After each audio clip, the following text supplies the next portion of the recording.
What's going on, everybody? Welcome back to the Extreme Drummers podcast, and we are on episode 8. Time flies. Time flies when you're having fun. I hope everybody's doing well out there. I hope you're keeping safe and sane as this madness continues. Super special episode this week, for me anyway. I'm sure for some of you as well. This week we have the incredible Dirk Verbeuren.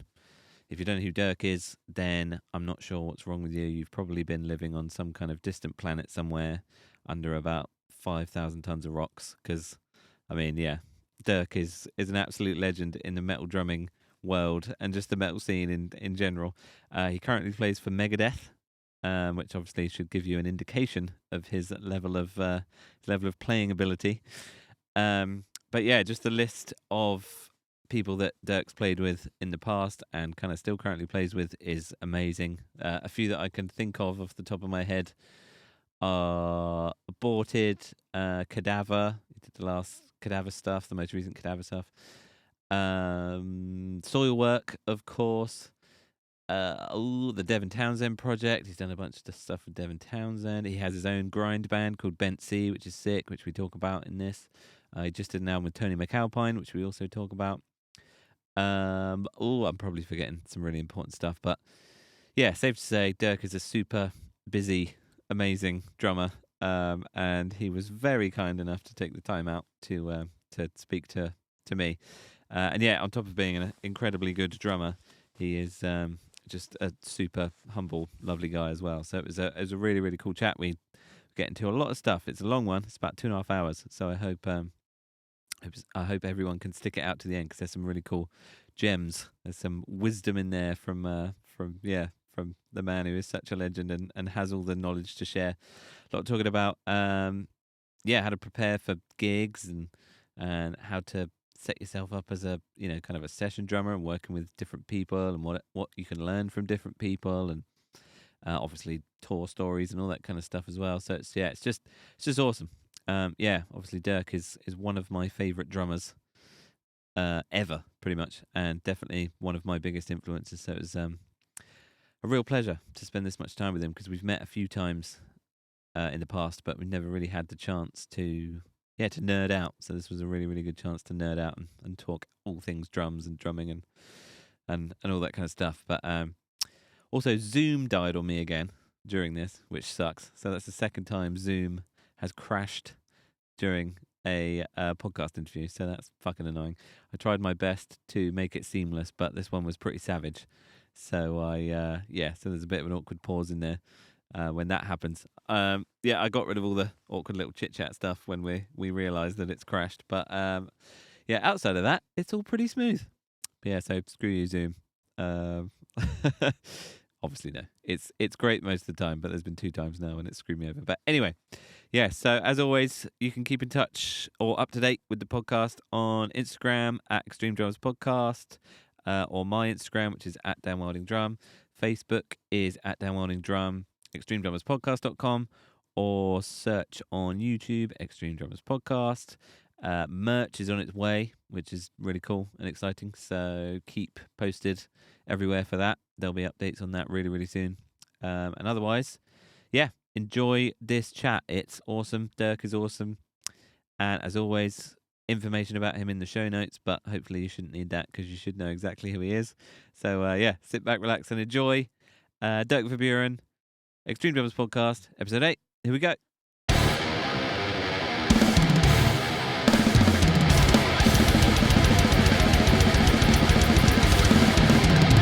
Man, thanks for having me.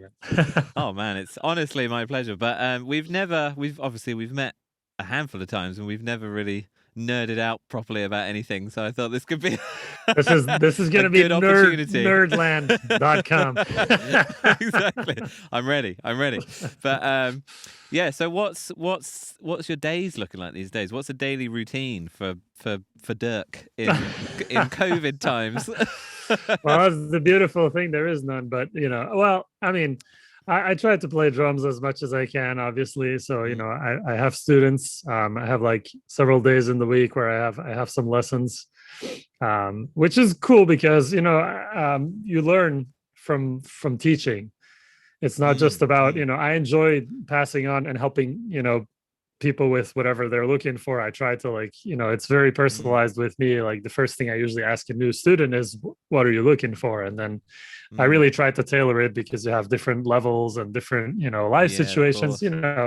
but I Yeah. also, it forces me to really think about how I can explain what I'm trying to explain in a way that works for Yeah. that specific person. So, and sometimes Yeah. it's tricky, sometimes you really got to sit and like take time to think about like, how can I make this concept more clear? Because obviously the way I did it until now and it worked for other people is not working for this person. You know what I mean? Oh God, yeah. So it's kind of like, so I've enjoyed that process, and on top of that, my students are all, every one of them is super cool, just great people. So Mm. it's nice. And then, I've had session work. So I actually just came out of the studio with Tony McAlpine. I just recorded a bunch of stuff Yeah, for I him. saw that, man. Yeah, That's awesome. yeah, That's really cool. yeah, super cool. A guy I've known since a long time. I think somebody played me his music for the first time when I was in music school in France back in the mid 90s. So Wow. yeah, it's like, wow, that's crazy. And it Yeah, was that's really challenging stuff. So yeah, well, he's one of those kind. I mean, obviously, so are you, but he's one of those kind of virtuoso kind of players, isn't he? Right, and it's all. I assume. I'm not hugely familiar with his music, but it's relatively technical and kind of all over the place, right? yeah, there's definitely some of that, and he's pushing the envelope, and it reminded me of working with Devin, like when we did the deconstruction album, and it was just like Yeah. totally crazy stuff. Like there's some parts like What the that. hell is happening? Yeah. But see, my approach with that stuff nowadays is I don't know how you approach like creating parts.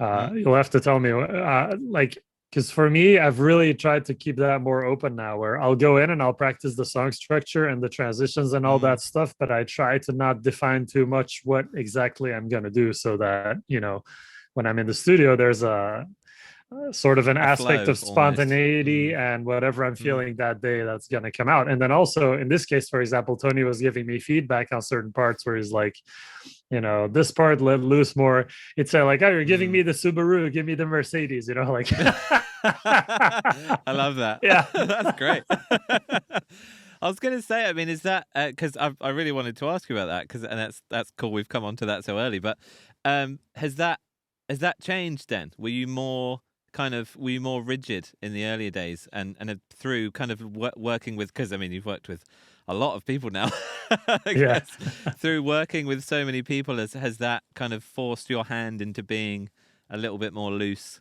And which do you like? Do you prefer it this way now as well? Yeah, I think it's been an ongoing quest. In the early days, like in the early Scarve albums, I was very much like Mm, everything. We rehearsed a lot, like 4 or 5 times a week, and we're always writing and rehearsing that's songs, and amazing. yeah, because That's 20 years crazy. old, nothing else Oh, to do, dude, you know, it's all you want to do yeah, all the time. It's all you think about. Yeah, yeah. exactly. Let's live in the rehearsal room. Yeah, So exactly. everything Don't became, shower. yeah. What's that? Yeah. So everything became very like kind of scripted. Mm, Around the time when we did Luminiferous, the second album, I kind of got bored with that. Like by the time we mm, recorded that record, I was like bored of my parts. And so wow. because we had rehearsed them so much, and they were pretty technical songs, they needed a lot of rehearsing. But at the same time, it was Mm, like there was no room for me to like do anything except like what I had already been doing for months. yeah, And yeah, I got yeah. I bored guess with it. do you get into a space as well? Because I've spoken about this before with when you get like a demo that someone else has programmed or something.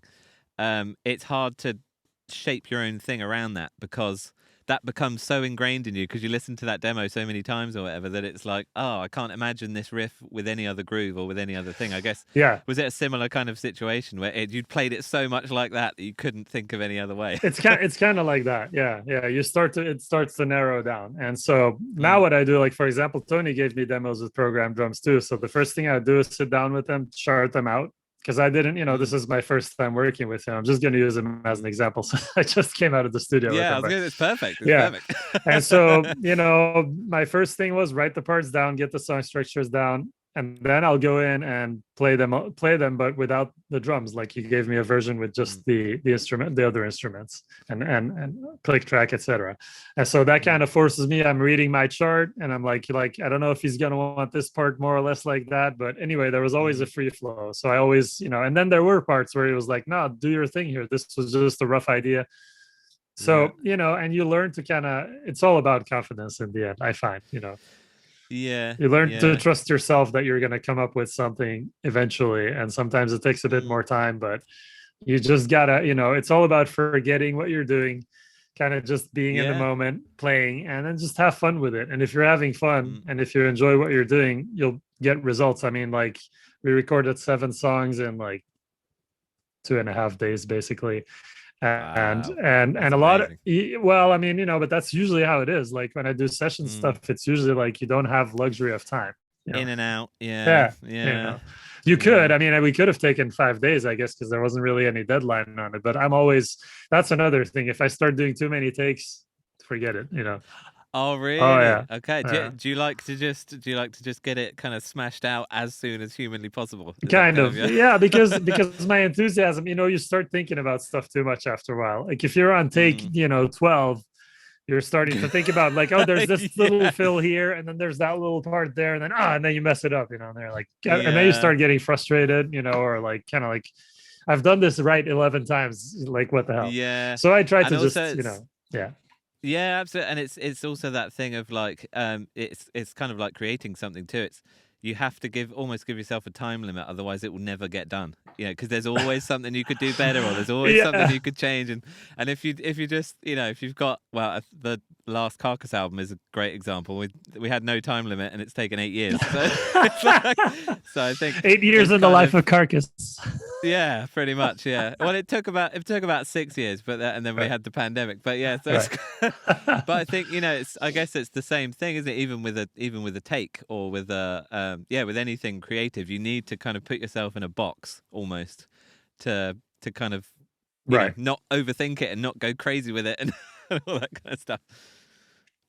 Yeah, I guess it's kind of different for every person, probably. I've always, I don't know about you, but I always have listened to a lot of different things ever since I was young. And notably, when I went to music school, one of the biggest things that I became familiar with, that I was only vaguely familiar with before, was like jazz and fusion and all that stuff. Like for example, one of the recent records I bought, like Max Roach. Oh wow, so, amazing! Like hey, I'll show you like the variety of what I was just saying. Like there's this. Another thing I just bought is like Scorn, Mick Harris, Napalm Death, but this stuff is like totally like nothing to do with grindcore whatsoever. It's like hip hop / electronic. Like here's another one, New Public Enemy. I love it. And dude. then there's like death metal from France, Skill Lethal. It's yes. So that's like So was that your most recent purchase? Those are some of my recent ones. Yeah. So we finally went back to a record store for the first time in a year with my wife. We were like, yes, we can buy some records. Oh wow. Yeah, but wow. So the jazz fusion thing. What I was gonna say is that kind of it's been something that I've really enjoyed now for many years, and that I've kind of I could never play in a jazz trio or something. I think I have the talent for that, or the know-how yet, but I'm hoping someday when I'm really old and maybe I'm too old to blast. So you'll still have the finger technique that you can use on yeah, exactly. And I got to learn the technique in school too. When I was in my early 20s, I had some really awesome teachers that were really versed in that. And so I learned the techniques and kind of like what are some of the elements. But then again, when you watch people who play jazz, for example, really play jazz, it's like 95% purely improvised. And so I tried to bring a whole other world, I tried to bring some of that to what I do, in the sense of like, just trust yourself, and doing a lot of recording, spending a lot of time also here recording myself, because I do a lot of recordings here too on the E-drums. You just start losing the red light fever, where you're just kind of like, I'm recording whatever, it doesn't matter if I mess up, I'll just do it again, or maybe I'll think it's bad and then I'll listen back the next day and it's like, oh, it's actually not that bad, That's the classic, isn't it? Sometimes when you think it's incredible, then you actually listen back and you're like, oh god, that's rubbish. That happens too. And then when you think it's really shit, you're like, oh, that was not bad. That really wasn't bad. It's the brain is a horrible thing, isn't it? It is. It is. Constantly. Yeah. That's true. And was that so was that kind of, again, not only a mixture of working with people, was that something that you kind of incorporated from listening to all the different types of music that you listen to as well, that kind of improvisational style? Was that when you kind of opened your mind a bit more maybe to, to this other stuff, jazz, and go into was it like a specific music school that you went to in France? Yeah, it was. It's now called Music Academy International. At the time when I went, it had a longer and more complex name, but it was.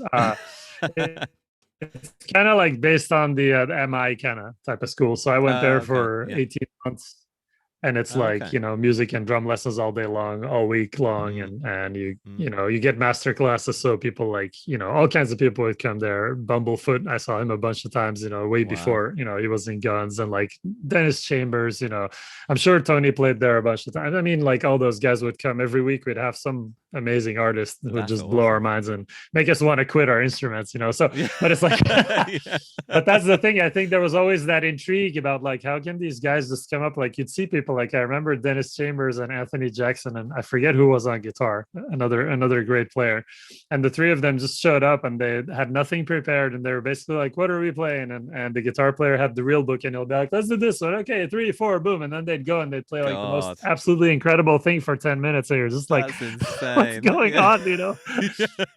So there's always been, since then, there's been that intrigue of like, I mean, there's got to be a way that I can like kind of, bring some of that into what I do. So, and I really, again, I think it's a lot about confidence. It's a lot about not beating yourself up mentally when you make mistakes, trusting yourself when you're playing that you're going to come up with some cool stuff. I actually had a really great thing happen with Tony in the studio last week, because one song he wanted me to kind of do a drum solo in the end. It wasn't there like in the demo, so I finished the song. He's like, "Hey, maybe you can end it That's with awesome. like some stuff."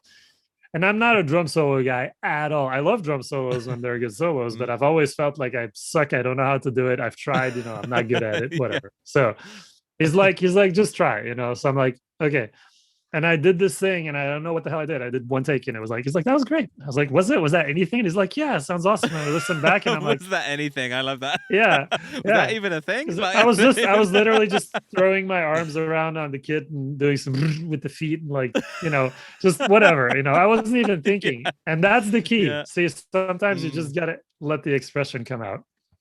That's what I Yeah, find. yeah, and I guess is that, and much like you said with the red light fever thing too. I guess it's all part of repetition, isn't it? The more you do something, naturally, the more comfortable you feel with it. And I guess also, again, with you playing with so many different people. Yeah. I mean, I've luckily played with quite a few people as well, quite a few Yes, artists you and have. bands, but.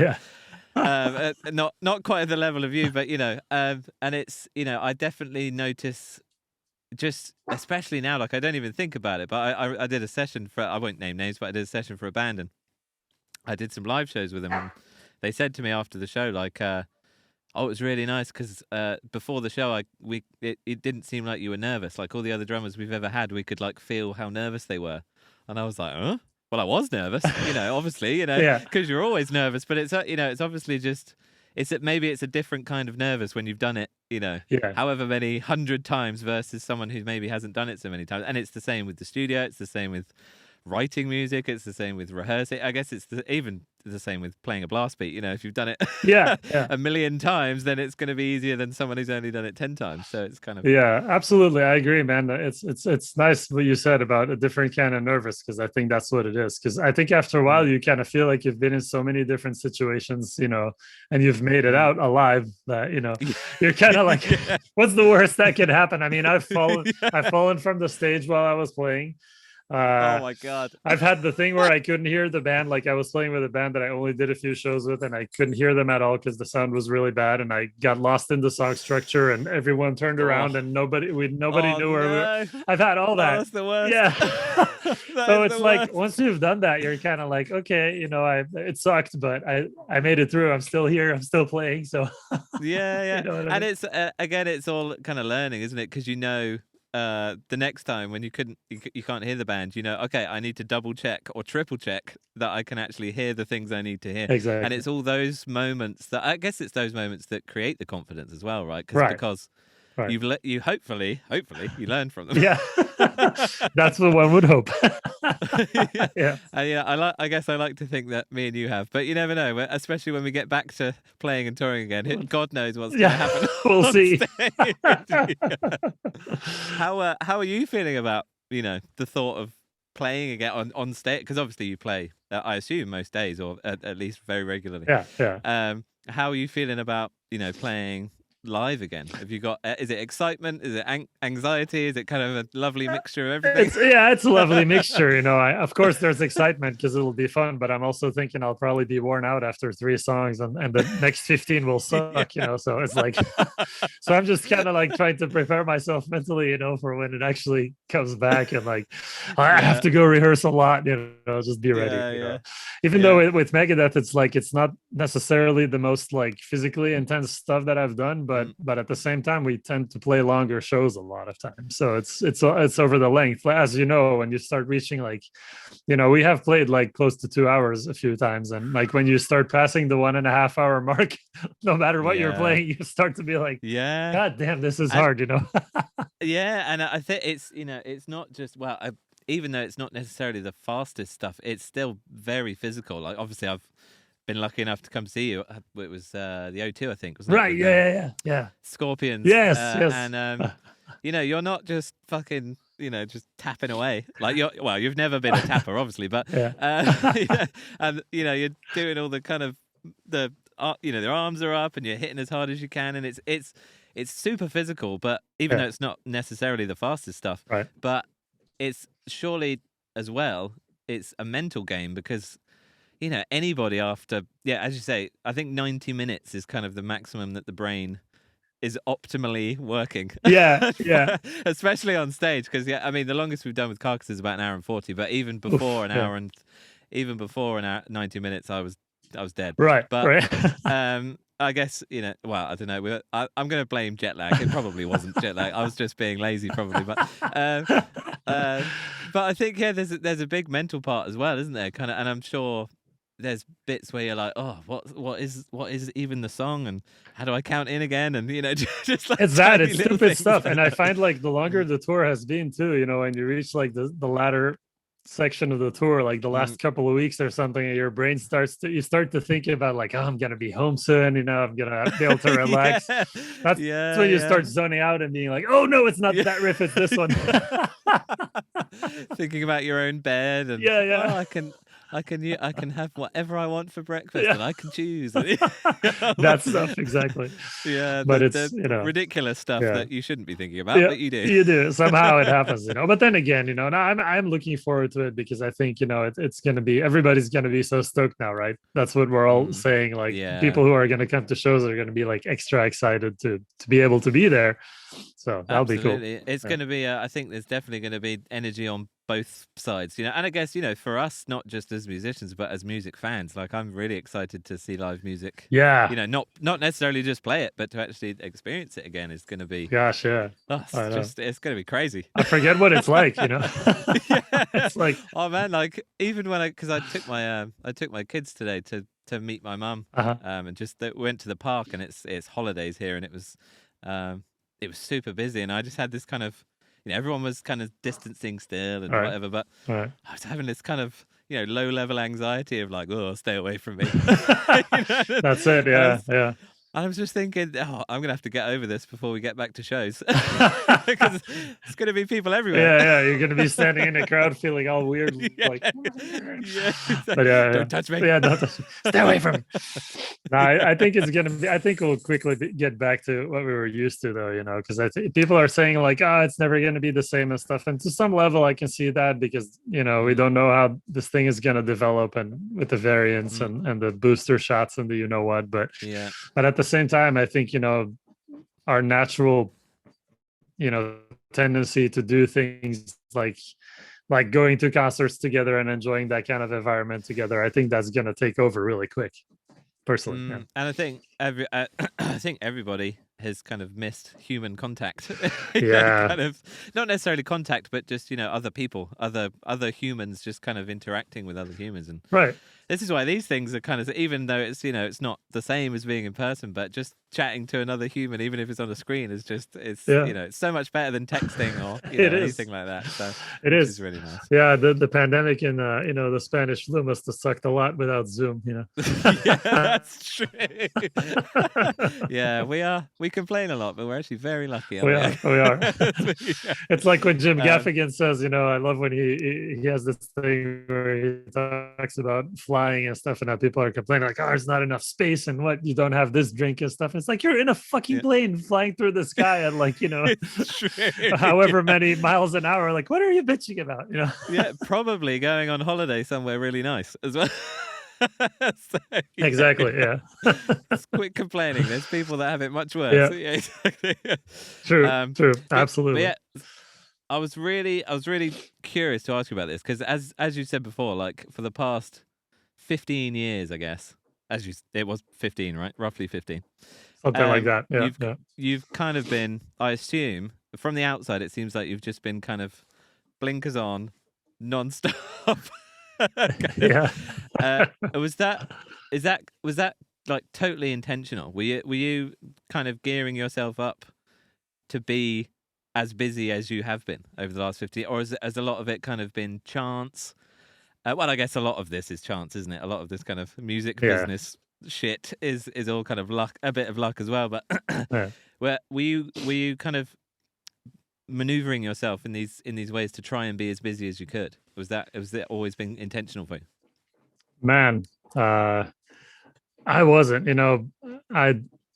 When I was doing Scarve, so before like the real touring started with Soilwork and stuff, it was purely about the passion of the music for me, and I put a lot of energy into it and a lot of time because I just wanted it to be as good as the people I listened to, the bands I listened to, the Morbid Angels and all that. I just wanted it to be like just really good, and good production, good playing, like exciting songs. That was the goal, and it was all about. And we weren't making any money. Scarve never made any money, so it was like But then towards the latter years, just before I got the call from Soilwork, then life starts kicking in. You're like, I need to start like thinking about how I'm going to live in the future. Cause you can live in a shitty small apartment and have like low rent and stuff for a while, but then, life starts happening and you're kind of like, okay, absolutely. you know about that. So yeah, absolutely. 100%, so then I get the call from Soilwork and, I started touring with them early 2004 and, all of a sudden you start making some money on the road and it's like, okay. So that was a difficult transition for me because I really wanted to do Scarve. That was my dream, but I realized after a while, like it's just not going to happen for various reasons, that I'm not going to bore you with. But so I joined Soilwork. I kept touring with them, and then oddly enough, some years later, it got to even though I was doing a lot of session work and I got a lot of stuff, it was still then I met my wife. I moved to LA, and LA is not the cheapest place to live. So yeah, so another conversation with yourself. yeah. So then you're like, okay, I'm getting older. Like, what are we gonna do, right? So and I started being kind of in a similar place with Soilwork, where I was like, I mean, I love the band, love the guys, love the music, all that stuff, but it kind of plateaued, in a way. Like this is how popular or known Soilwork is gonna get. It's not gonna change drastically at this point, like 10 albums in or whatever. So and then all of a sudden I get the call from Megadeth's management, and here I am. So it's like it's really not intentional. I've always just been really passionate about what I do. I think that's the red line, and I've had people really support me. My parents, my wife, is a tremendous support, who's done so much for basically like for example, setting up my website, setting up my social media. That was all her, because I was all like, what? Oh wow, Dirk Verbeuren.com. Like in 2006 or whatever, I was like, that's so like that sounds so like snotty, like Dirk Verbeuren.com. Like she's like, no, you need a fucking website so you can, people can know who you are and they can find you for work and stuff. And of course, in retrospect, she was right, as wives always are, and all that. Unfortunately, yeah. Exactly. But yeah, that's pretty much it. It's a combination of luck and being in the right time at the right place and just working my ass off because I love what I do and having really great people around me. I was going to say as well, because kind of up until pre-COVID, but even over this COVID period from the outside, again, it seemed like you've been relatively busy. It doesn't seem like you've stopped a huge amount.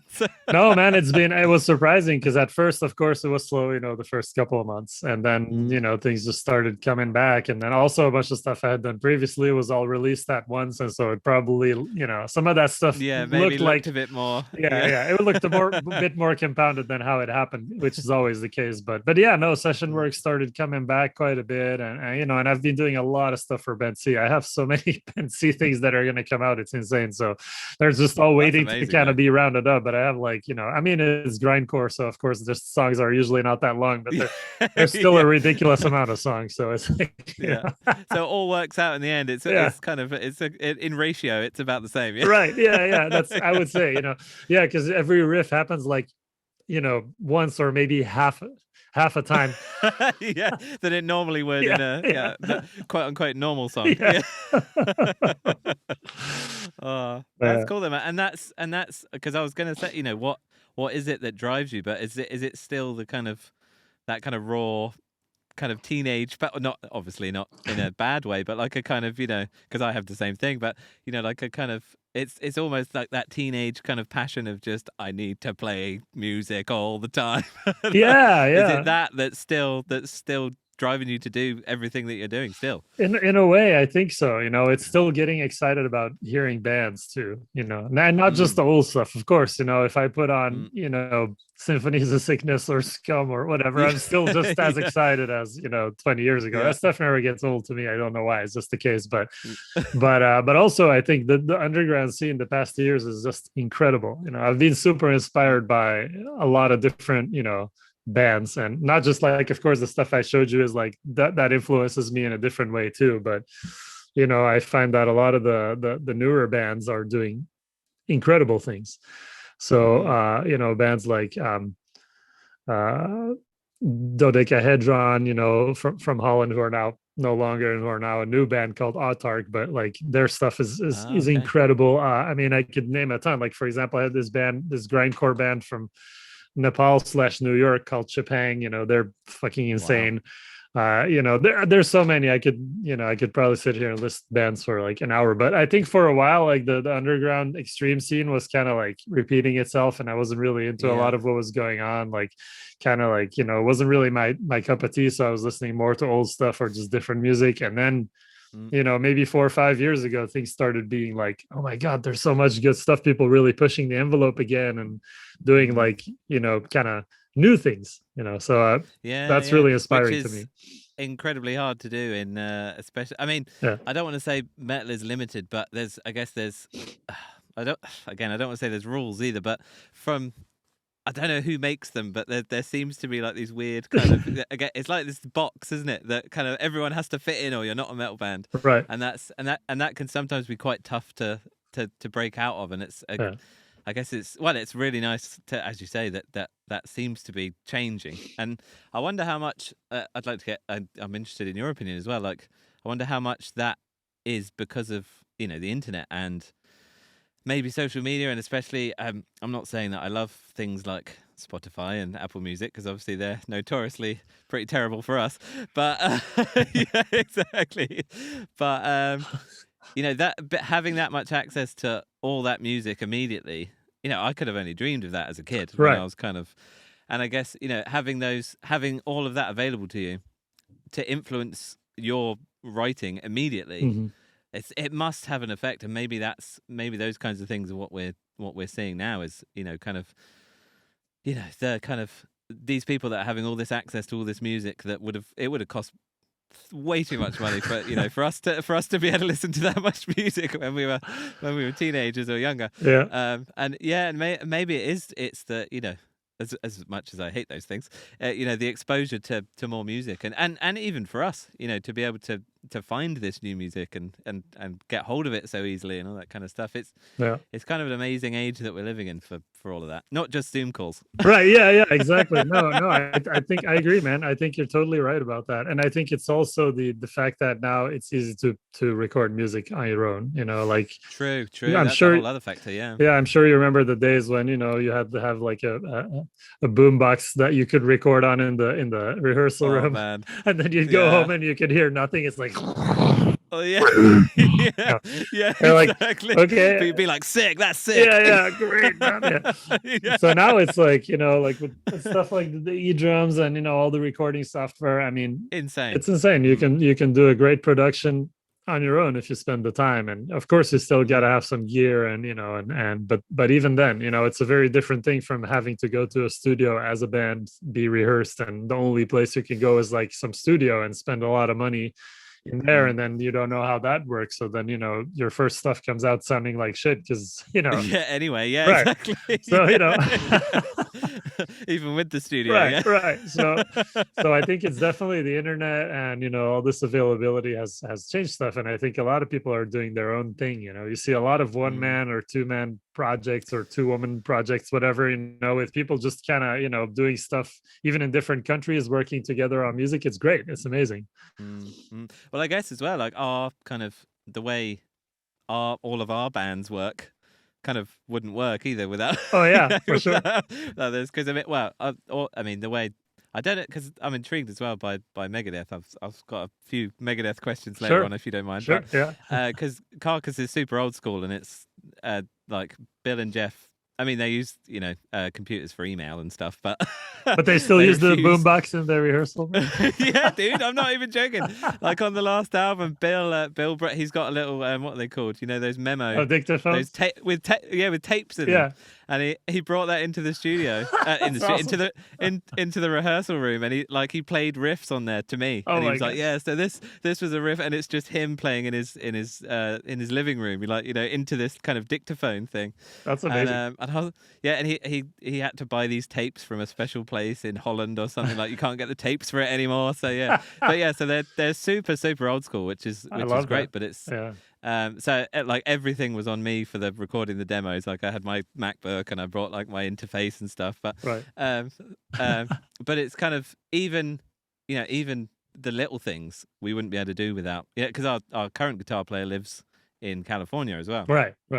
And again, like just the whole thing just wouldn't work without how it is now, and it's kind of amazing. And I guess you've seen that change more than most. I guess with from starting in France. Yeah. Okay, because you're from Belgium originally, aren't you? Yeah. And then, but I grew up I went to high school in France. So I, when I was about 11 or 12, that's when my parents moved to France, and so I, went to school there and did the music school there. I lived there until I moved to the States, basically. So yeah. Okay. Yeah. And then, and you're in the States when you're in Soilwork and everything, right? So yeah, because I met my wife on one of the first US tours with Soilwork, and not that long after I moved here, and then we lived on the East Coast also for a while, but we're back in California now. So yeah. Wow, where the weather is nice. Yes, exactly. No, but again, I guess you will have seen that change even from the early times with Soilwork, which I'm assuming would have been much more of a challenge than it is now. Kind of, I mean, it was most of them in Sweden, and then you in the States. We would do more of me going over there and rehearsing together, and then Sylvain, from Scarve, who lives in France, he joined a few years after me. So then we had some of the guys in Sweden, in different cities in Sweden, and then Sylvain, France, me in the States. So we worked it out. We did the thing where people write on their own, and then we got together and worked on it for a while before going into the studio. That's usually what we would do, So, and we do the same with Megadeth, to be honest, because we're also living for different places. Yeah, I was going to say, I don't think there's any. I mean, you may know a band, but as far as I'm aware, there's no band where all the members live in the same place. Like, no, I think that's not it's a kind of era. Quote unquote professional band. Napalm Towers. That's like an old concept now. It's cool. Yeah, but, I mean, it's great. Yeah, I love that idea. Like like that would just kind of be the dream. Again, in your teenage brain, it's the dream. Oh yeah, for sure. In reality, you'd just be losing your mind. But I think Danny still lives there, actually. From what I'm. Yeah, I got to go there actually a couple of years ago, because when we did the Tronos, which is a project with Oh Shane yeah, and with Russ Shane, Russell, yeah. yeah. And so I went over to Birmingham to shoot a video for that, and I actually Shane took me there, and I got to sleep at where Danny usually stays, at Wow, Napalm Tower. that's So that so was like cool. I was like taking pictures of everything, like all the posters and all this stuff. I was like, this is like a legendary place, right? Yeah, absolutely, Yeah, man, yeah, absolutely, and it's all part of the story and the kind of the sound almost in a way, kind yeah, of yeah, without man. all of that stuff, it wouldn't they wouldn't be who they are and all that, and Exactly, that's exactly. amazing. So cool. But Yeah. yeah, so sorry, going back to the what keeps you going. So listening to kind of newer bands as well. That's helping you kind of stay excited as well, I guess. Absolutely, absolutely. I'm Mm. always, we do the radio show with my wife on Give Me Metal every other week, Mm. and that's kind of put me in I used to be like the guy that reads the articles about bands online, but then I don't actually listen to the band. I'll be like, oh, Yeah, this band does this, okay, cool, but then I never click on the listen yeah, link.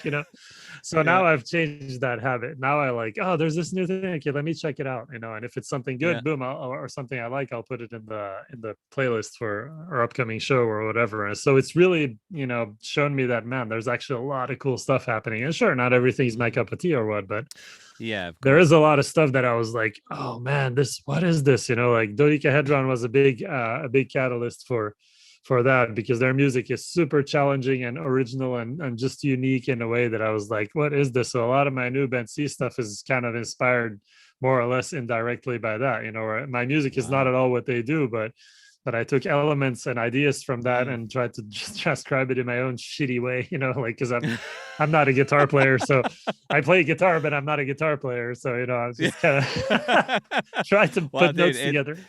you sound like a guitar player to me. You definitely sound better than some guitar players I've played it with in bands before. So, Thanks. That's very generous. again, I'm not naming names, but Do please do. Ooh, no. I need to stop recording Yeah, quickly. yeah. But yeah, as far as as far as obviously, keeping the uh, the kind of I've completely lost the word now. Keeping the fire alive, should we Yeah. say? What what kind of keeps the drum specific fire alive? Like, what kind of things are you practicing these days? Are you still doing speed drills and kind of keeping Yeah, your blast chops up totally. and are you kind of trying to is there anything specific you're working on these days, or have you got like kind of goals that you're trying to work towards, or Yeah, I mean, is that always. still a big thing for you? Yeah, always play faster. It sounds really like boneheaded to say that, but I I've love it. always been I've always been obsessed with, like, when I see someone, like, I'm friends with a couple of guys, like, Ken, from Aborted, who's like, Yeah, yeah, unbelievable. you Yeah. know, Yana from Dark Funeral, like another Yeah, buddy of yeah. mine, who's just like, oh my god, like, how can you play this fast? So there's always been like, it's stupid. I know nobody cares how many BPMs you play, except if you're also a blast beat drummer. Yeah, But for me, exactly, it's exactly. just like, it's just intriguing to me, like, how is this possible? So I've actually taken lessons with both of those guys, over the past year or so, to Wow. kind of just pick their brain on that. But Mm, that's just one thing, that's not all I do. I'm not, obviously, I don't play yeah. in, Dark Funeral, so I don't have Yeah. to worry as much as Yana about like blasting 3 hours a day to You did stay in play for shape. Aborted though, so Yeah, but that was studio work, so it's a little bit different. Yeah, Sure, you still yeah. have to be in good shape, but it's different playing a song than playing an entire show of that stuff, True, right? true, So, true. Yeah, so yeah. you've played in Aborted, so you've been through Yeah, that. but I've never hit as hard as you, so I think Well, that's a that's a big thing. Funnily enough, actually, I was talking yeah. to James from Vader slash Oh, Decapitated. another one. Oh my god, Yeah, unbelievable. And we were unbelievable. saying the other day, it's kind of because he was doing a session over here, Uh-huh. um, and he needed to borrow a floor tom. So Nice, he lives close, and I said he could borrow my floor tom. But nice. we were just chatting about it. And we were saying, there's kind of there's three things that I'll see if I can remember them now. But there's three things that are kind of perfection, and you always have to sacrifice one. So it's power, speed, and what was the last one? I think maybe it was consistency. I can't remember what it Yeah, was. But anyway, yeah. it was basically saying, like, if you want to be the fastest drummer in the world, you have to you can't be the most powerful drummer in the world. Right, And right. if Yeah, you or maybe it was groove. I can't remember what it was. But yeah. there's always a sacrifice to be made somewhere, It's true. and it's it's all about what your priority is, I guess, and what again, if you're playing for Dark Funeral, you're not gonna be rim shotting everything. Right. That's just Yeah, that's probably not a good it's just idea. physically inhumanly possible. Yeah. So. And I remember when in the Scarve days, because I play rimshot normally. I love to play rimshot, Yeah. but with Scarve, I used to kind of limit that, to certain songs because I didn't want to have songs where there was a lot of blasting, and then for the slow parts, like the snare volume, just yeah. So you kind of you kind of got to look at the whole situation and kind of adapt to that. But this being said, to go back to what you were saying, or what you were asking, I also spend a lot of time like working on jazz routines, or just I'm a pretty lazy practicer, to be honest. I just get behind the kit and I just play, which sometimes is just nice to just go and just play whatever. Yeah. And in a way that contributes to the improvisational, aspect that we talked about earlier in the conversation. So I think that has its benefits too, to just kind of free your mind and just play and see what happens and try to get something going and build on it, and go, have dynamics, have different techniques incorporated, and just have fun with it. And so, because for me, it's, I'm interested in technique. I'm interested in all those different things. And at the same time, there's also a big part of me that's not, because you have people who have, you have people who have no proper technique whatsoever, who are absolute legends, and who do what they do so well, and they sound so unique. And that's what I tend to tell my students too, like develop your own character behind the kit over the years. It's something that's going to happen naturally if you do it right too, but you also got to be mindful of it, because in the end, nobody needs another Pete Sandoval. Pete Sandoval already exists, so and he's incredible. Like nobody needs another Mick Harris. Like those guys played the way they played, and nobody can sound like them anyway. So if you're trying too hard, you're not really going to add anything to the equation. So for me, it was always about like, I'm just going to be me. Like some years ago, I was just like, fuck it, like, I'm just gonna do what I do, and and do it the way I want to do it. Yeah, and I get that's if it's a true kind of, it should be a true expression of yourself, really. And I guess it's I definitely don't feel I'm at a point where I don't know, it's completely just a true, and I have my own thing going on. There's definitely still a lot of work to do, and I think that's, I guess for younger people or for students, that's probably a really hard thing to kind of convey, isn't it? It's like, it takes a long fucking time, all this stuff. Like, well, I believe you're never rush, done. Like, I believe you're never done. Yeah, exactly. It's exactly, because it's kind of like, okay, I would compare it to a relationship. Like you're married, so you know what I mean. So a relationship is like anybody who's in a long-term relationship. It's a constantly evolving thing. It's never the same thing than it was, some years ago. I mean, parts of it are, of course, but if it's a good relationship, there's certain parts that are tight and that are what they are. But it's also something where you constantly have to adapt and learn to new environment, new feelings, new situations, etc. And it's the same with an instrument. It's something that if I'm ever done, then what's the point of doing it anymore? yeah, absolutely. And I think that's kind of the. Going back to what keeps you going and what drives you is I guess realizing that thing, right? That you're like, oh, I can't play that, and maybe I'll never play that, but I'm going to try. Exactly. That's it. That's it. I'm going to try my best. Yeah, exactly. Cue the Dark Funeral album and me trying to play along and like failing miserably, like 20 seconds in. Oh God, yeah, man, that stuff's just like I don't know if it's kind of I don't know if it's age creeping up on me, but like the thought of being that fast again for me is just like, I mean, I'd say again, I don't think I've ever been that fast, but like the thought of trying to attain that is just like so intimidating these days. Right. I just kind of just like, I'll just play some groove with Bill. I'll just play some groove rock. It'll be fine. I hear you. Just have a sleep. Yeah, exactly. There's some days I feel like that, but there's a part of me that's also like, you can do it, and you don't have, again, I don't have to do it like somebody else, but like I get, so one of the fun things, makes me think of some of the fun stuff that happens with session work, because I get all kinds of different things thrown at me, and sometimes there's some really over the top fast stuff.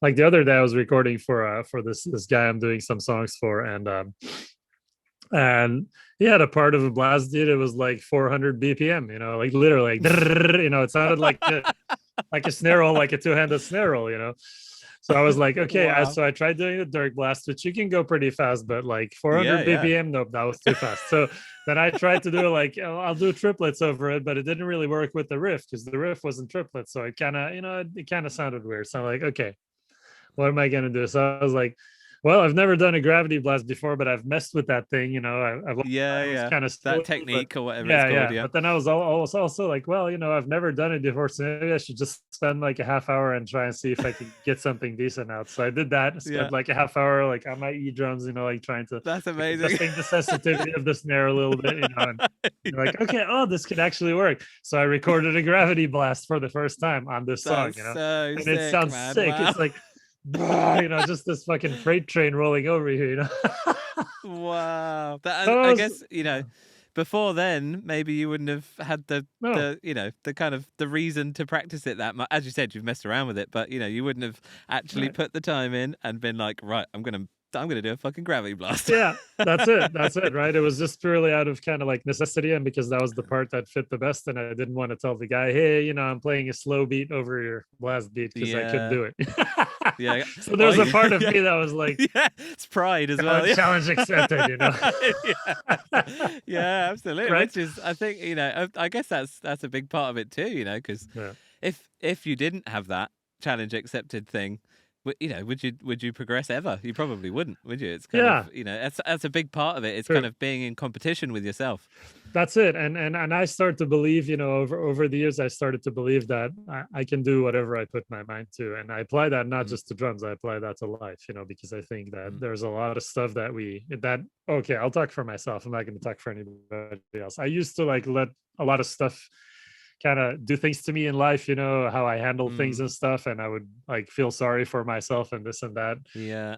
And then at one point, I realized that, through learning things from my wife and learning when my mom passed away and stuff, like just different events that I went through that taught me that, you know, that's up to me, like how I deal with stuff and Mm, how my days go. And sure, I can get out of mm, bed and be fucking pissed off all day and have all kinds of reasons to mm, justify why I'm angry or sad or whatever, And mm, that I could also get out of bed and be like, look at me, like I'm here, I live in a wonderful place. I get to play drums for a living. I have a yeah. wonderful wife. I have wonderful pets. My life is great. Like, Yeah. sure, yeah, this shitty thing happened that I'm kind of bothered with, but still there's Mm, all this awesome stuff, right? So yeah. Yeah. that's how I approach life nowadays. And Yeah. it works like 98% of the time, or even Yeah. more, I was gonna say no one's perfect. No, I guess no, there's always gonna be shit days. Of course there is. sure.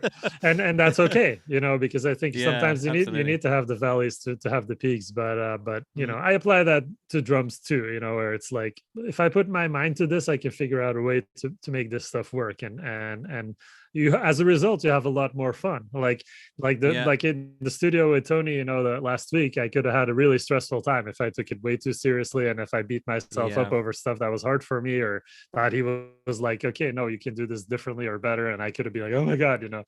Instead I was just like, okay. I told him, I went up to him like sometime on the first day and I said, man, it's so awesome, like thank you for like your guidance in these parts and for being patient with me while I figure it out. It's humbling for me, but it's also the greatest thing because I actually learned something. I'm actually not just Yeah. coming in and being like, here's all the stuff, I can play everything, here you go, boom. Yeah. No, it's like, oh man, I have to figure this out. I'm Mm. growing. So I see that Yeah, as a as you really said, positive thing. like a relationship that Yeah. even though it sounds crazy to kind of compare the two, but learning a gravity blast is is that's that's like, this is going to sound ridiculous now. Like having that thrown at you is like, as you say, it's like having something challenging thrown at your relationship or Yeah. thrown at you in life. It's like you can ignore it and just be like, nah, I'm just going to play a slow, boo, ga, Yeah. boo, boo, ga over the top, and then I'll probably get fired, and he won't want to, they won't want to use me, Right. or I can take that and be like, right, fuck you, I'm going to do this. Yeah. I'm going to make this right, and I'm going to make it work. Yep. As you say, you grow and you learn, and again, hopefully the relationship gets stronger. Yep. But, Oh, that's it. yeah, man. Yeah. Yeah, and I guess and that goes back. I guess that goes back to personal expression, isn't it? As well, like how you approach life is inevitably how you're going to approach drums. Because not necessarily drums, because I know there's a few people that listen to this that aren't drummers, Right. but it's because if you are a person who gives up at the first hurdle, then, well, you're probably not going to make it that far into music. Yeah. Let's be honest. Yeah, I think it's pretty brutal out there. Yeah, it's brutal. I think we all have some level of perseverance, like all of us who do this, for a living or seriously, even some people who don't necessarily make a living off it, but who are dedicated to their music. Equally as serious, Right. absolutely. Yeah. So there's perseverance, and there's kind of a sense of individuality too, I believe, right? Where you're kind of like, a desire to do things your own way. Like, it makes me think of someone like Justin Broderick, for example, who's like one of my, like one of my favorite, one of my favorite artists. And he does so many different things, right? Because of course I got to know him from Napalm and Godflesh, which is one of my favorite bands. But then like all the other stuff, like the ambient stuff, which was actually some of the earlier things he did with Final, even before, he was in Napalm and stuff, which he still does today. And then, all the electronic stuff, like some stuff that's really like Jesu, stuff that's different and challenging sometimes to me. And some of it I get, some of it I get less. But just the fact that he just has, this the sheer spectrum of it. Spectrum, and he's just unapologetically himself. He's like, here's me, here's what I do, and he just keeps doing it. And it's I just, it's like Prince was my big example growing up. Another example, of a guy who has like, thousands and thousands of unreleased songs because he's just recorded a song every day. All the time. Yeah, when he was alive, pretty much a song a day, so it's like, and I just, I'm like, wow, that is like just embracing the fact that you express yourself through this particular thing, music or this instrument, or in Prince's case, every instrument. Yeah. Oh man, yeah, one of a kind, man. Right. Absolutely one of a kind. But yeah, and I guess there's a lot to be said as well about, as you said, it goes back to the confidence thing that you mentioned before, and it's almost like a it's the true meaning of self-esteem, isn't it? It's kind of because self-esteem can often get mixed up with like overconfidence or arrogance, right? But I think self-esteem is, you don't have to be an asshole to have self-esteem. Like self-esteem is, I'm confident in myself. And if you don't like it, that's cool. Like, I'm not going to hate you, but I'm still going to do what I do. It's kind of, it's doing something because you love it, whether people like it or not. Not because you hope people like it, or or getting offended. But if people don't like it, it's that kind of, and people like Prince. I assume, obviously, I never met him, but it would be that, right? I just need to make a song today, and that's it. There's nothing else to it. Exactly. It's just expression. It's just who he is. Yeah, exactly. That's and it's enviable in some ways, but I guess we can all hope to work towards that. Right. I mean, again, we don't have to be Prince, right? But and we all enjoy some form of gratification or some amount, and nobody, all of us, we can't lie that we enjoy it if we have a good show or somebody comes up to us and says they enjoyed the show or the song or the album or whatever. Of course, it feeds us and it keeps us going in a way. But at the same time, I agree with you. I think there has to be a sense of that you do this, again, out of passion, because that's who you are and that's what you like. Because you have to. Yeah, almost. You have to, But sometimes you need pushing too. Like, I'll go back to the Ben C thing, which is, for those who are listening who don't know, it's like my project that I do pretty much, just for me. It's a grindcore thing, and I have Shane plays bass on a lot of it. Sven from Aborted does, vocals on most of it. I also have some guests on some of it, but it's basically awesome. Everyone needs to listen to it. Thanks. Yeah, check it out. But so my wife got me started with that, because she said at one point, and this was in 2010 or around thereabouts, she said, why aren't you making your own music? And I was like, I've always been around like Sylvain, from Scarve, incredible guitar player, like Peter Witchers in Soilwork, Bjorn, like all these guys that are just such amazing musicians at what they do, and I'm sitting there noodling on the guitar, not knowing what I'm doing. I'm like, I can come up with a riff here and there, which I did, or even for Soilwork I wrote a couple of tracks, but it's like I always felt like I'm not that good. I can't write my own music, really. I'm just trying, So there was a part of me that was having some fun. I was kind of pushing myself down, and my wife said, no, just, you can do it. Like, come on, just make your own music. And she kept, bugging me with that, kind of pushing me. And at one point I was like, fine, okay. So I sat down and I'll do this for you. Yeah, I'll do it. Fine. I sat down, I started recording stuff. It ended up being like lots of blast beats, kind of short song structures. I did it on drums first, and then I picked up the Mm. guitar and I just put some riffs over it. And I'm like, I guess I have a thing now, But that's how it Yeah, started. And that's then from cool. there, it starts growing, right? Because then you're like, okay, I did the first thing. Now I'm going to, for the next time, I'm going to do a little more of this. And then you get a little better Mm. at the guitar. And then, fast forward to now, which is, the first EP came out 2011. So it's been like almost 10 years now. Wow. Oh So my God. Yeah. yeah, Time so flies. it goes fast, and it's like, and now all of a sudden this is now a thing that I do, like Yeah. I have all this music in me that I allow to come out, and I've become a lot more confident in the fact that, hey, I can just make my vision, and exactly Mm. like you said, whether people like it or not, it doesn't matter to It me. does. Yeah, It's exactly. Because irrelevant. it's honest as It's well, and it's passionate, and yes, it's yes, which is what music should be. Because yeah, as we all know, no one likes everything. You can't yeah, please everybody, right, even if you do. Because you must have been, but I've been in bands before. Once again, not naming any names, but where they tried to kind of move in a direction that they thought everybody wanted them to go, right, and it actually ended up being worse. It kind of right. and it's again, these are all learning experiences, and it was just like, oh, this is yet again a testament to the fact that you can't do what you think other people want to do, or what you think other people want to hear from you, or anything like that. You have to just do what you want and what you like, because there's going to be so many people that don't like it anyway. So Exactly. Yeah, yeah. That's so just true. fucking do it, man.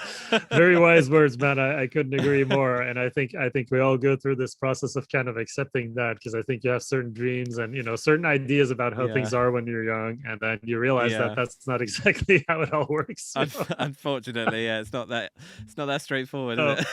it? It's a steep learning curve Yeah, when you yeah. get You get when you that get in there. first bad review and you're like pissed off for 3 days, like, and then Yeah, at some point in life you realize that, like, that's just one guy's opinion. Who cares? yeah, Okay, yeah, so he exactly. happens to write in, whether it's Kerrang or Decibel or whatever. So yeah, some people are Yeah, going to read it. So it sucks if you get a 1 out of 10, or whatever. yeah, At the yeah, same time, yeah, yeah, it can also be a token of, like, coolness. Like I remember, like Tom Warrior from Triptychon Celtic Frost, he yeah, said that a lot, where, like, the first Hellhammer stuff got such bad reviews that people were interested in it, because they're like, yeah, man, yeah. if this is so horrible, I gotta It's check it so out. bad. Yeah. Yeah, yeah. That. There's a lot to that, isn't it? There's that kind of counterculture side of it, where Right. people are actually interested in stuff that's critically shit. Exactly. Yeah. Yeah, If Kerrang hates it, it must be great. it must be great. Yeah, exactly. Yeah. And I think that's probably more the case these days than ever. Maybe I don't know. Yeah. But Yeah. yeah, no, it's true, man, and it's yeah, I don't know. It's just yeah, I think as well that going into kind of a negative side of kind of the internet and social media, I think I'm also glad that we didn't have all that stuff, when both of us were younger. Obviously, we're different ages, but Yeah. we both grew up without the internet Right. and all that, and started learning drums without the internet, and especially social media. Right. And I think that's a big pressure on younger people, isn't it? That kind of Yeah. it's almost like you need to fit in more in a lot of ways, and that's Yeah. I guess it's being a teacher and being a kind of, I don't want to say role model, but I guess it's good to try and push that kind of ethos of just be you, like fuck everyone else, just do what you want to do, because I think, yeah, these days, even though it's easier to be yourself probably than ever, it's also probably harder, because there's extra pressure from all these extra places Yeah. and Yeah. all that There is, man. horrible Yeah. stuff. And being a dad, I'm sure you think about how that's going to be when your kids are older, because, I mean, obviously it's an ever evolving landscape, but I guess social media or some form of that is going to be around and omnipresent, moving forward. And it's a scary thing, because yeah, it's like you said, we grew up not having to worry, really. We just had to worry Mm. about our local group of friends. Yeah, literally, yeah, And you could which literally is sit. crazy to think about. Yeah, exactly, right. You could literally sit in a room somewhere and play drums, and no one would ever hear you. So if you sucked in the Yeah, beginning, it was kind of irrelevant. And now it's like, yeah. people are going to know if you post a video, and then you get some stupid comments or whatever. I don't know. I guess it's different personalities, and different people are going to react to it in different ways. I always Mm. try to just steer my students in the direction of, like you said, be you, be Yeah, unapologetic about who you are, and just do your best, because it's kind of like playing a show, right? Like, you can be practicing, like, you could be practicing like literally every waking moment, of all your life, which Yeah. some people do, you know, They do. and you're still gonna have good and bad shows. You're still gonna have a show where Mm, like nothing's gonna work out. You're not gonna be grooving as much as you normally do, and you're gonna yeah. fuck up every fill, and you're gonna be like, damn it, it wasn't my day. Yeah. You know, Yeah. and Yeah. so Absolutely. when you learn that, you're kind of like, okay, first of all, I don't have to practice every waking hour of every day. Yeah. That's I can do other I things. can I do can other live my things, life outside of that. right? Yeah. And secondly, I just have to accept the fact that it's human to be this way. You know, you're gonna have good and Mm, bad days. You're gonna have good and bad shows. It's okay. You know, you're gonna have good and bad days in the studio. Like some days are gonna be yeah. challenging. You're just gonna have to take a break and go for a walk for an hour to free your mind so you can get Mm. back to playing drums. Other days you just do like a bunch of takes and everything sounds great, and you're like, yeah, you know, Yeah, what is that, man? Like, if we could predict those days, it would and be nice. if we could predict the good days and the bad days, just Yeah. time would be so much better spent, wouldn't it? At the same time, though, I kind of embrace that as being that's life. You know, you never know what you're gonna Yeah, get. That keeps absolutely. it exciting. Yeah.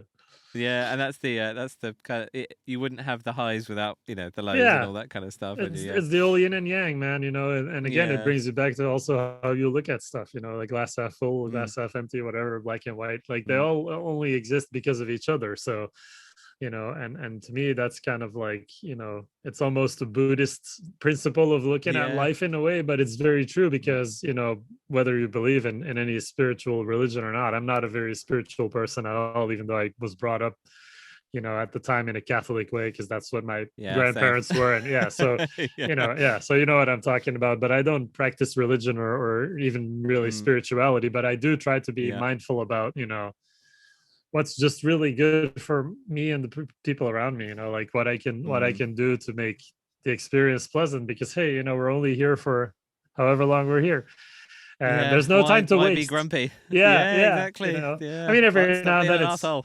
yeah, every now and then it's nice to be an asshole too, but yeah, not too often. Oh, that's true. Yeah, and it depends who you're speaking to as well.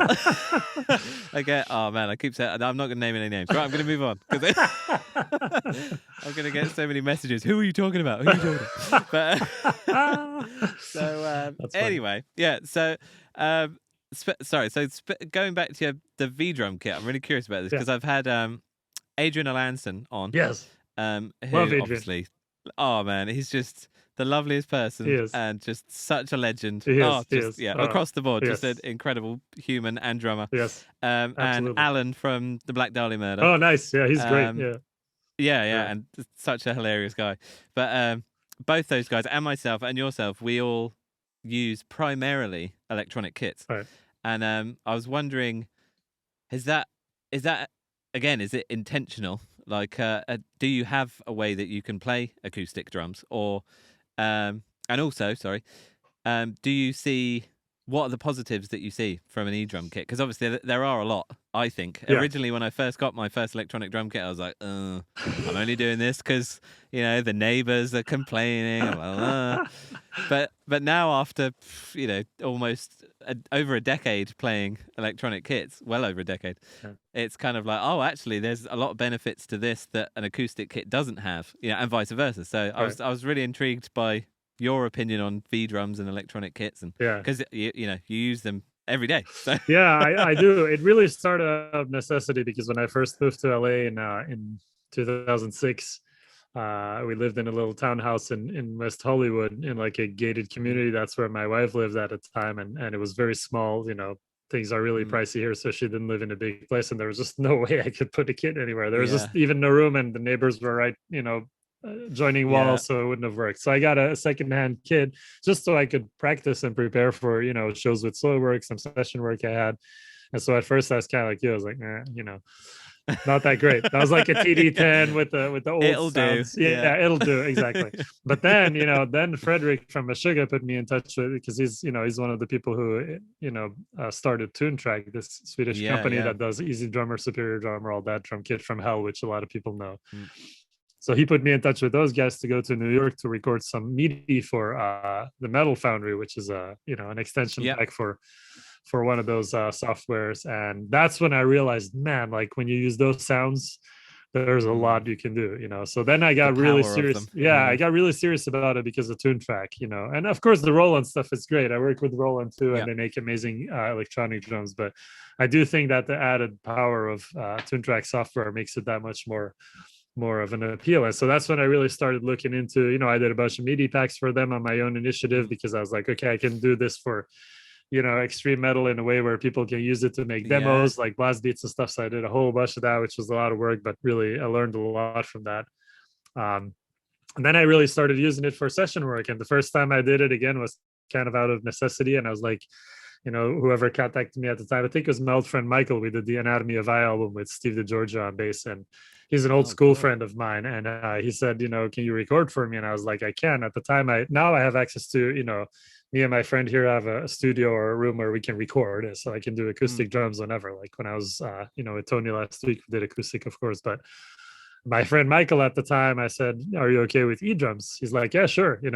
I wasn't sure if people would even accept that, like, what? Is it going to sound like all, hokey and like, programmed? Yeah.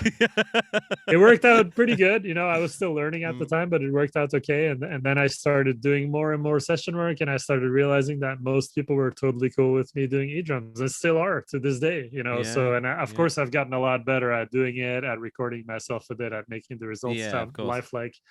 I use the Metal Machinery a lot, which is an Andy Sneap recorded raw bunch of drums, unproduced, kind of, just properly recorded, so it feels a lot like a real Tama kit, because there's some Tama Bubinga kits in there, so I love that. So for me it's been, I view it kind of as its own instrument. I mean, it's drums, but it's also, I don't know how you feel about that. It's so different at the same time from playing an acoustic kit, that it's almost like two different instruments to me.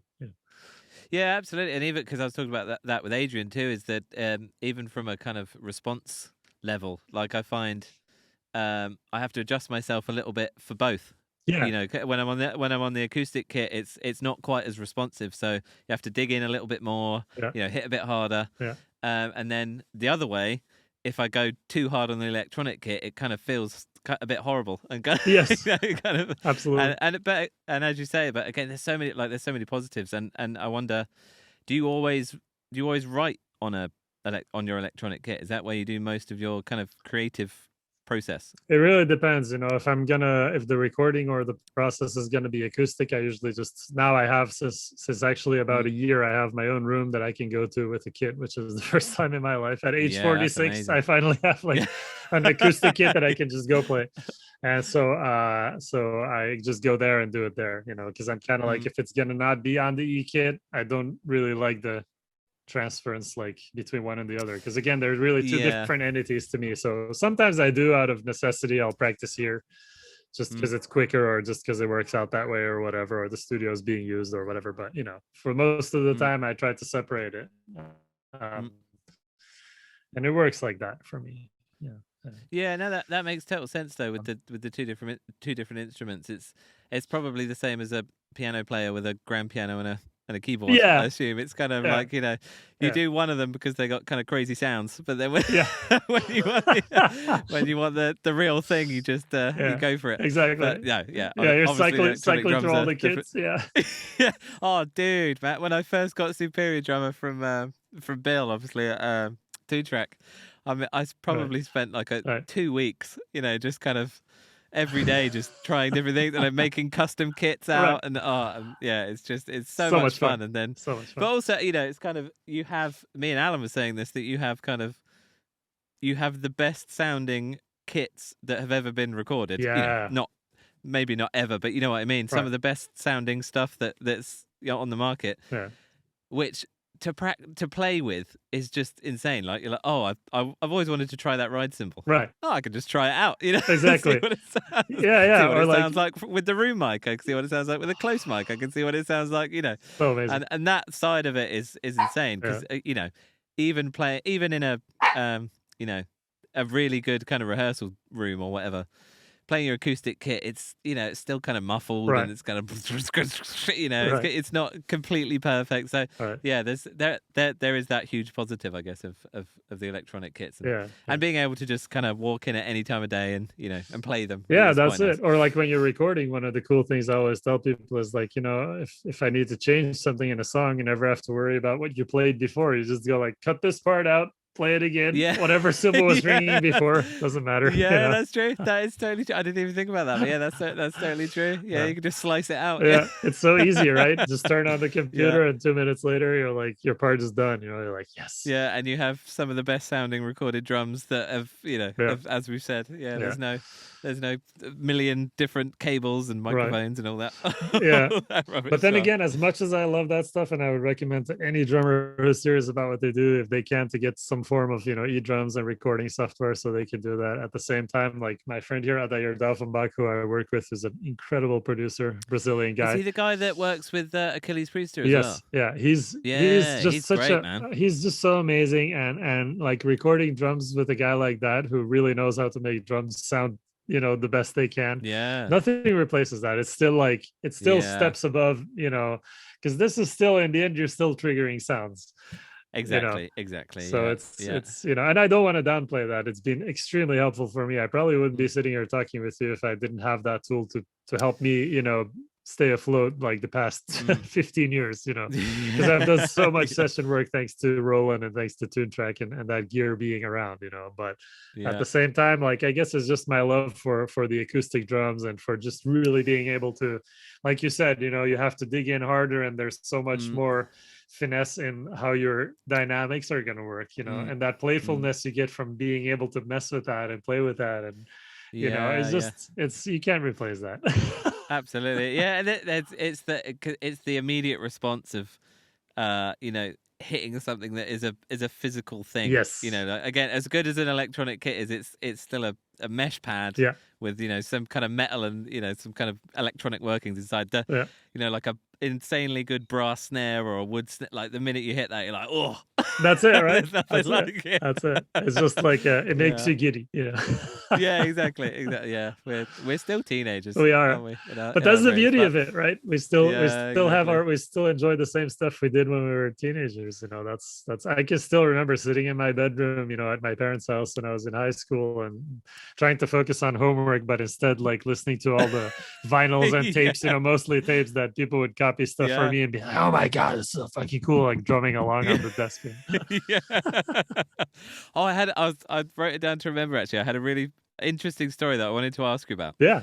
Obviously, AK or yes. So anyone who doesn't know, Carcass has a sound guy called, and he worked for Slayer until Slayer stopped as well, but called AK. That's not his real name, but he's from Belgium, like Dirk, and he said back in the day, I don't know when it was, but he said he remembers you turning up to a show, and you had a full drum kit, pretty much, on your back, and you'd got the train or something with a full drum kit. Possible, yeah. I don't know. Yeah, and I was just wondering if that like, did you do that kind of thing? Did you travel almost with an entire drum kit on the train? I'm just really curious. The one time he might have met me when I was headed out to go do my first tour with Soilwork, because this is what happened. So as a kid, I flew a few times. I actually came to the US for the first time when I was pretty young, because my dad worked here temporarily, like an exchange thing. He was a pharmaceutical researcher. Anyway, long story short, the last time we came back, we went to the States a couple of times, and I went to first grade here and stuff in Minnesota. And the last time we came back, I was probably like 8 or 9. We had like quite a bit of turbulence, and I got so scared, and I didn't ever want to go back on a plane, right? So I didn't go on a plane for like until I was 30. Like for 20 something years, I was like, no planes, like fuck planes. I was really afraid for some reason. So then Soilwork is like, hey, do you want to come do a tour with us? So I took the train from France to Sweden.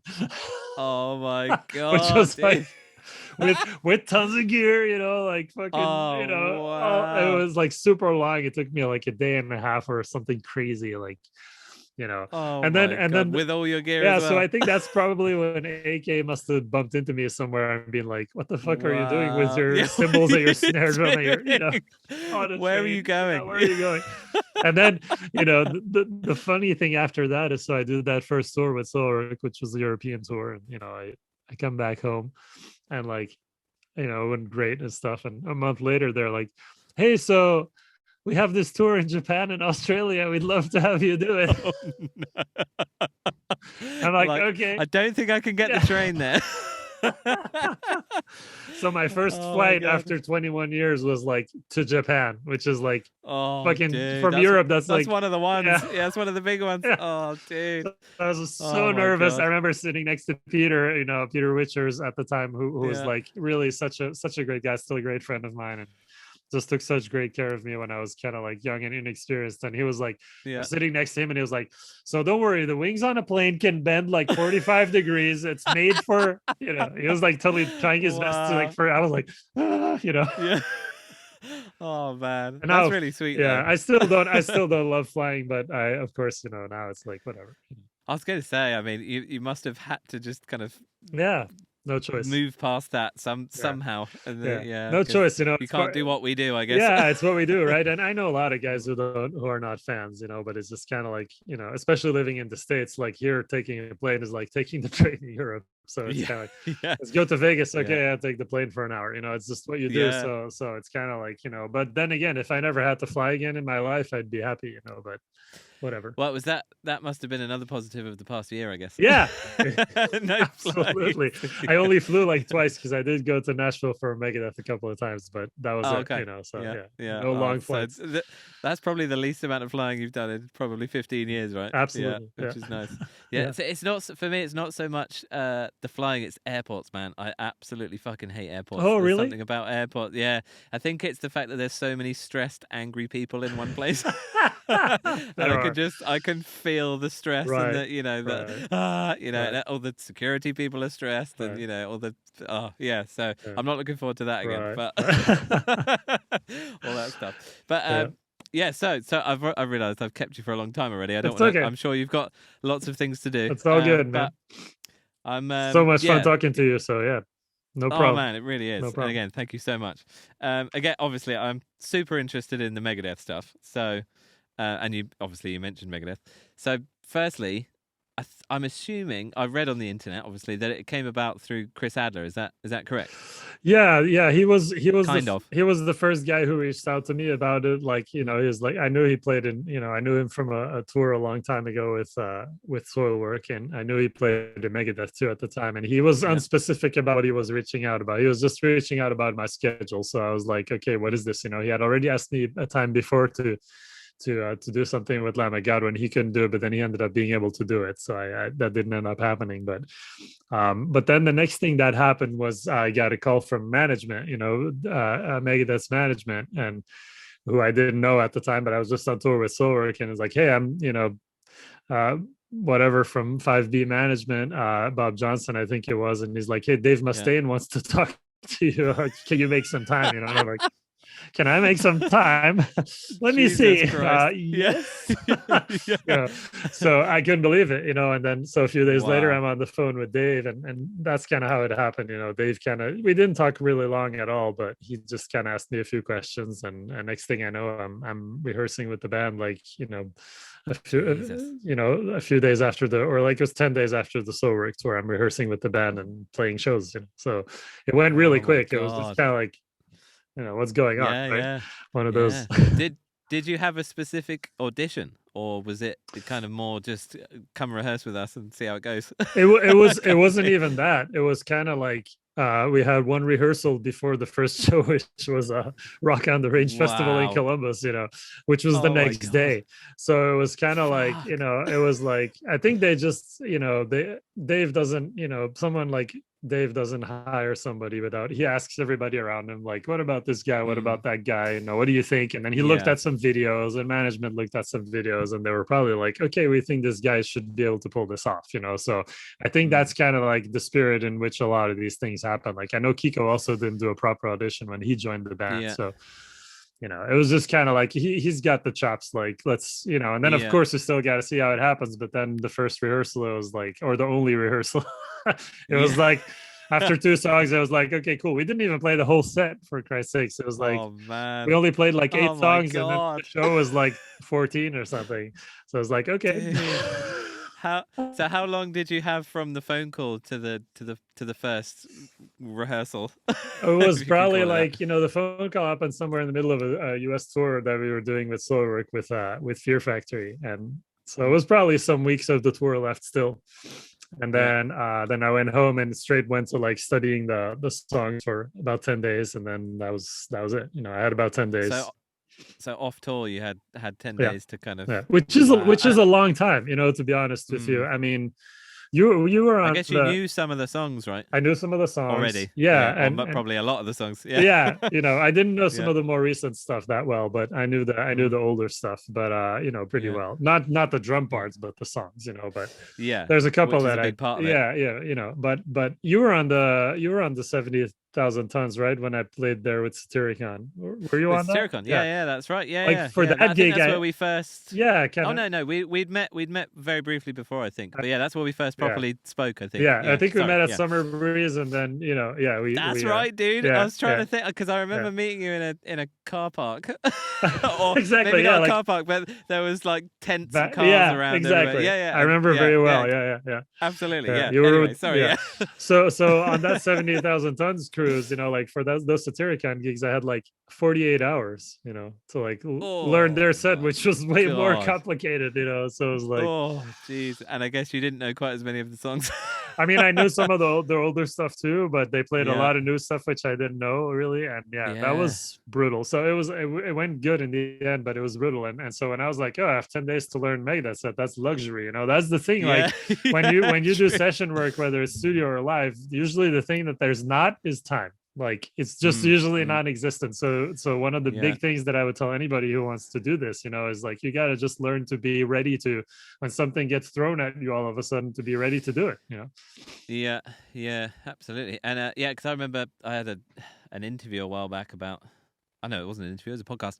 But you know, the guy was asking me about being prepared for. It's pretty much going what you're saying, being prepared for situations. And so when I first tried out for Aborted, I can't remember how old I was. I think I was 17. But Man, the guy crazy. said, yeah, it's fucking crazy thinking about it now. But the guy said, because I said, a big thing for me starting out, I'd be interested in your opinion on this as well, was I pretty much said yes to everything. Like, even if I didn't really have time for it or I couldn't play it quite yet or whatever, I just said, yep, I'll do that. Right. And then I kind of figured out a way to as you said, doing the best I could. I did the best I could, and a few things I completely failed at, 100%.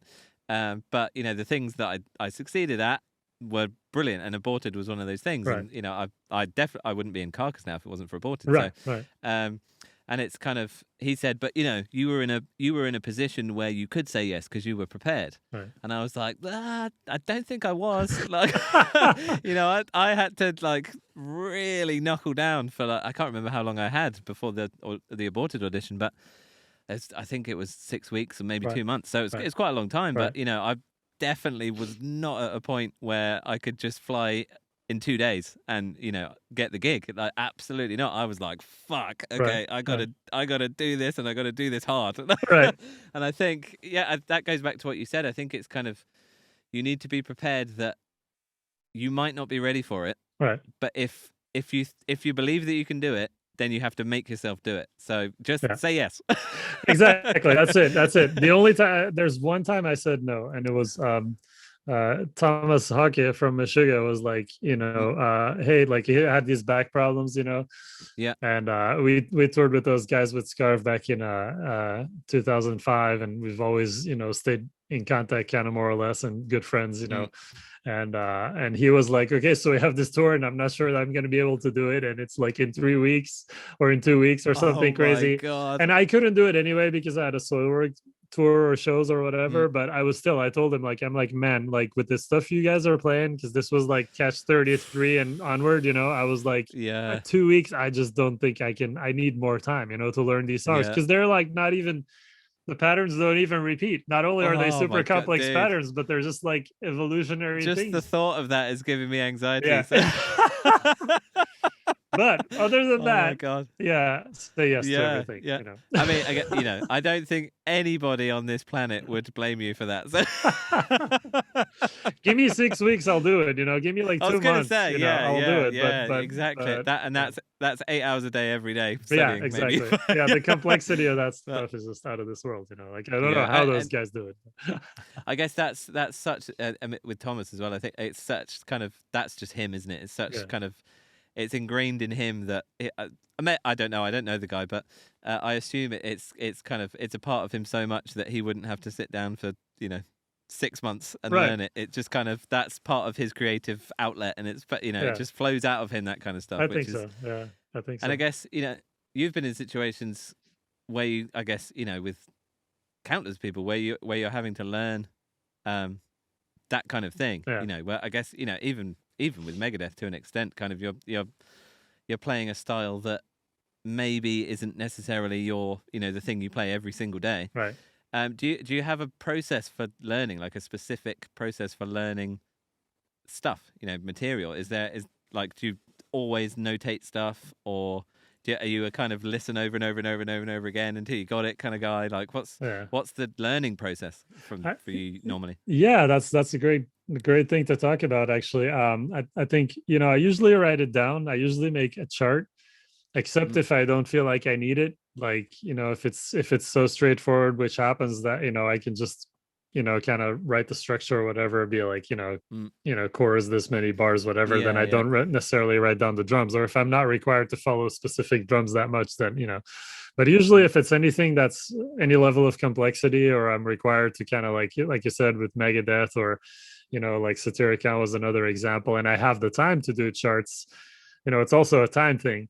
Then I'll make yeah. charts first. 48 hours, maybe not. Yeah, exactly. Yeah, Yeah. yeah, because well, actually for Satyricon I did, because the stuff was just so complex. I actually played with sheet Yeah. music on stage, which is not very Okay. Yeah. black metal and not very cool.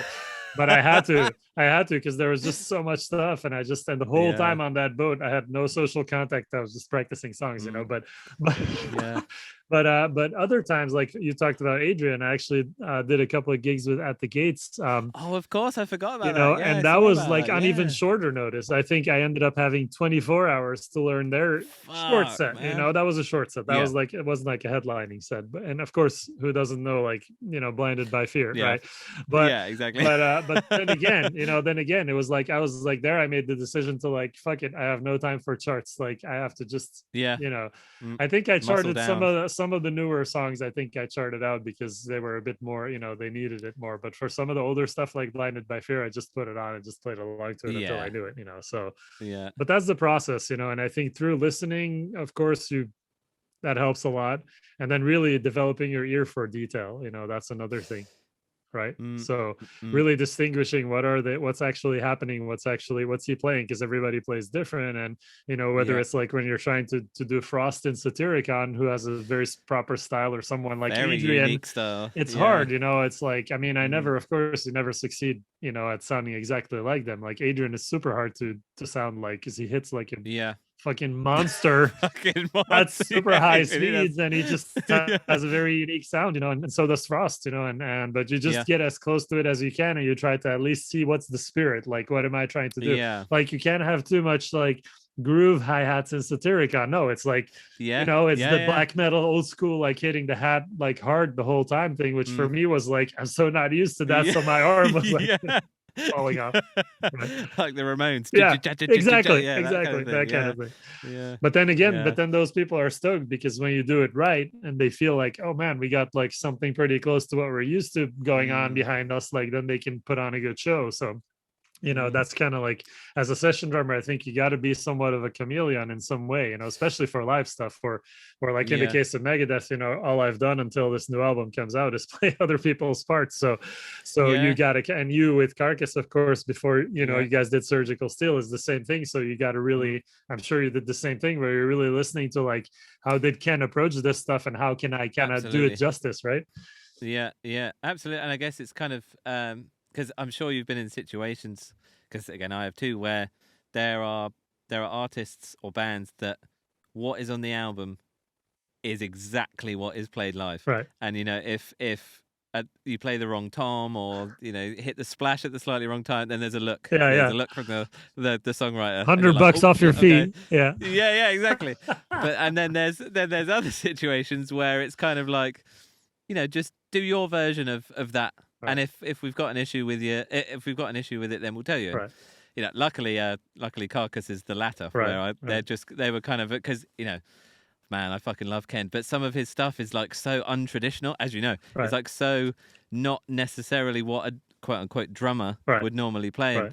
And, there was some bits where I referenced what Daniel was playing, from live, from the live stuff, because I was like, I love that part, but it's a bit awkward to play, and it doesn't feel like it flows. If the way I play it doesn't flow right, and it's so I did what Daniel. I checked out what Daniel did, and I was kind of like, okay, I can do something in between those two things. Right. And obviously now it's just become what I play. You put your stamp on it. But yeah, exactly. And I guess but there are, and I'm sure you've been in those situations where there are bands where you have to play exactly what they want, and it's again, being a session drummer, it's learning how to navigate those things, isn't it? And you almost have to communicate that before you even get in the rehearsal room. Oh yeah. It's like, how close do you want this to the, I can learn it verbatim, that's fine, but I don't want to have to learn it verbatim if you're not that bothered. Exactly. That's it, right? Because it's so much more work. Yeah, it's so interesting, man, all this stuff. It's so great that you bring it up, because Soilwork was kind of like Carcass, or they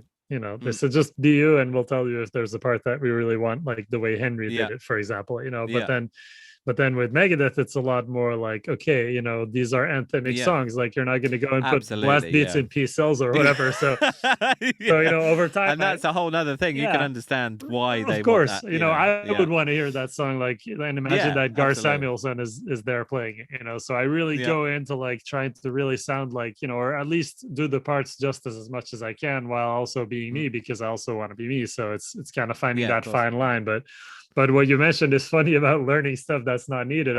It's one of the first things I ask whenever anybody reaches out to me about like doing a recording, for example, is like, okay, so give me some notes about like, what are you expecting compared to the demo drums or what? Because I had a case where a guy sent me a demo or like a previous version actually of the song that was an EP or whatever, and then they were redoing the song for the album. So okay, I listened to the version, like, okay.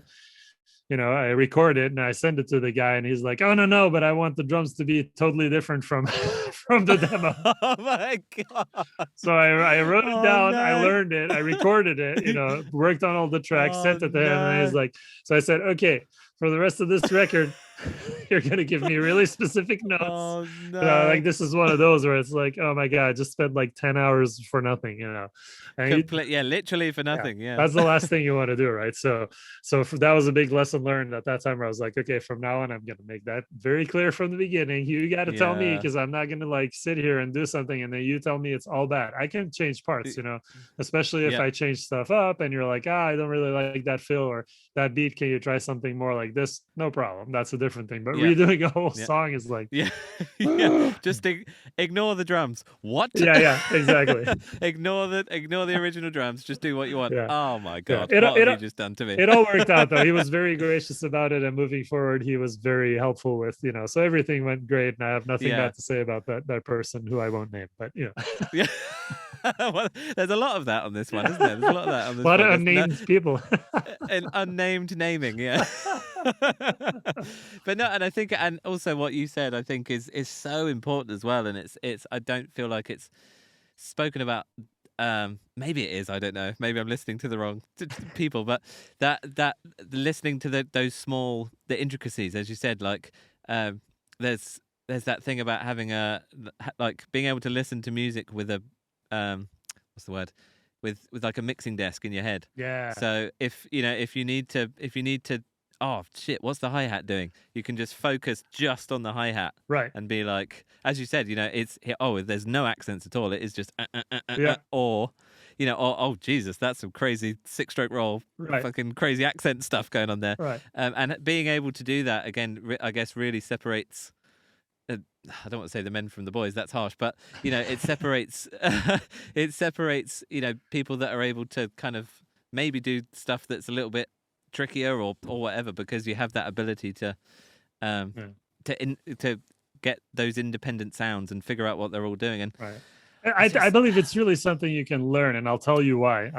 You're gonna really. This is funny. I don't know if I ever told anyone this, but so like when, exclusive. yeah, exclusive. Yeah, put one of those logos. When I first started, like, really listening to metal and stuff, and I had a friend in high school in France who'd give me all these tapes with, like, Metallica, Suicidal, and Megadeth, the Slayer, and Grind Crusher compilation, all that stuff, and so I was really into all that stuff, and I loved it, and at some point I was listening with him, and he said something like, "Oh, I really like that guitar solo there," and I was like, "What's a guitar solo like? What is that? What are you talking about?" He's like, "What do you mean?" Yeah. Like, he rewinds and he's like, this part, he's like doing this, and I had never like paid attention that there's like a guitar solo in any of that stuff that I just mentioned Yeah, too. yeah. The first few months, like, my ears just weren't like, I was only Yeah, hearing ready like for it. the vocals Yeah. and the drums and the riffs, and Yeah. I didn't know what a Yeah. guitar solo was. I had no idea. It completely blocked it out, and I was like, I felt like Yeah. super dumb, but I was like, oh, What's okay. a guitar solo? He was probably laughing at me like, what are you talking Yeah. about? So you can really go a long way, is what I'm saying. Yeah, no, absolutely, and I honestly think you're totally right. It's I think we talked about this right at the start. We've talked a lot. I guess I can't remember a lot of what we said, but it's the repetition thing. I think the more you do something, the more. And Yes. again, like I've spoken about it with friends, where I'm sure you're the same. Where I wish I could listen to music and not hear those things now. Like, Right. like I'll listen to a new song, and immediately I'm listening to the production, and I'll be Right. like, oh, I don't like that snare sound, or Totally. or like, that guitar's a bit scratchy. I'm not sure. Yeah. And I just wish I could just get rid of all that, really nerdy kind of picking out these tiny little frequencies or whatever, Totally. and I could just listen to it for for what it is, and I guess, and that's, while it's an incredible thing as a musician, as you're saying, especially a session musician or whatever, to know those things, it's sometimes a curse because you over listen to music and you overanalyze it too much, and it sometimes doesn't need to be done. Totally, man. Totally. That's like the producer's ear, right? I always wonder if any producer can absolutely. listen to any album, like they're probably like, they can't, Yeah, but that's when I put on, like, I don't know, Scum, or, From a Slave Yeah, into that's true. Obliteration or whatever, and I That is just go like, true. this is so bad and it's so good. It's like nobody really wants this production, but at the same time it's like completely unique, and it wouldn't be the same if it was produced even slightly better. Absolutely. It would be horrible, so it needs to be like this really nasty thing, and that's kind of what I love about this kind of music. Is like, I think, unfortunately, as much as I love great modern productions that just sound great, there's also a part of me that likes that now bands are going back to like recording themselves in what sounds like a cavern, or or on a boombox. Like you have these bands, right, like Spectral Voice, or like there's a lot of these bands that just sound very dirty and filthy and not very clean, and there's a lot of details you probably can't hear. Another one that's great is Infernal Coil from Boise, Idaho. They only have one album, but it's fucking amazing. It's like a Billy Anderson production, so it sounds very like cool, raw, and just fucked up. It's just fucked up. I think there's a lot of that. I don't want to say there's a lot of that missing from. I think maybe mainstream, the more mainstream metal. I think there's still a lot of it, as you say. Like there's a whole ton of underground bands. I could think of a few, but I can't even, I can't vocalize them. I'm thinking of them now, but and I think there's a bit more of a movement now, especially in the underground, towards that kind of thing. And, but it's tough in the mainstream. I think, as you said, as we've said before, there's that box almost that needs to be, you need to tick all the boxes in the mainstream now, which is a bit of a shame. And I'm hoping that this underground swell will maybe move up to the mainstream a bit more. And but I was going to say, that's why I loved the Cadaver record that you did. It's like that, the production on it. It's like, it's not disgusting, but it's really raw, but at the same time it's, you can hear everything really well, and it's powerful, but it's still got that fucking and I really loved the production on that. That was perfect, I thought.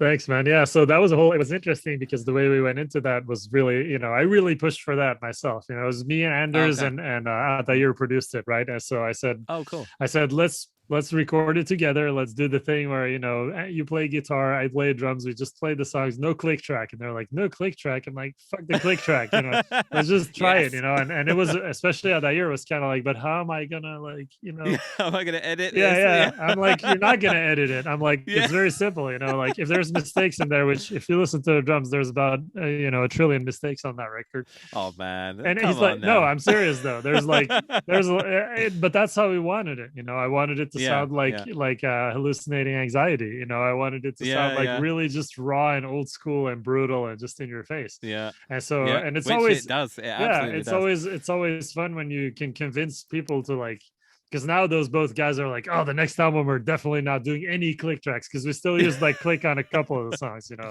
and because it was just easier with the files and whatnot, whatever. So I was like, fine, these two will do it. Now they're like, the next album there's definitely no clicks, and I told you it's better. It's better. It sounds more alive. Like the click, unfortunately, kind of, unless if you have a program click, which we used with Scarve, which was like a click that kind of followed the natural evolution of the riffs, which I worked a lot on to kind of have that feeling.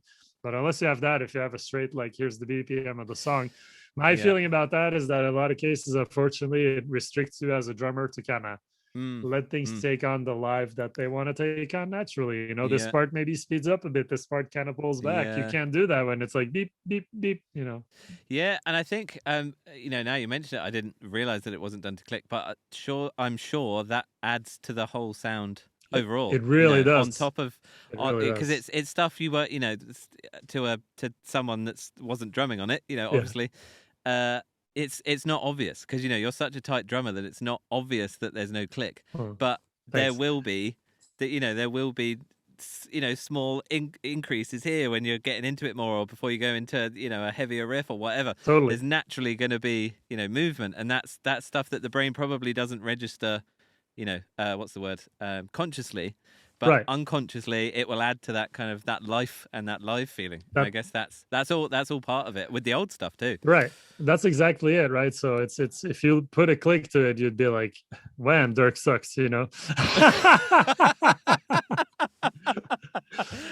that's definitely not true. But...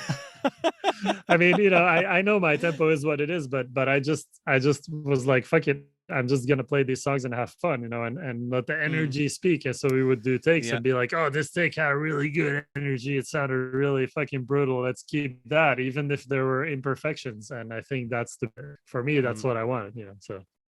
But so there was one more thing.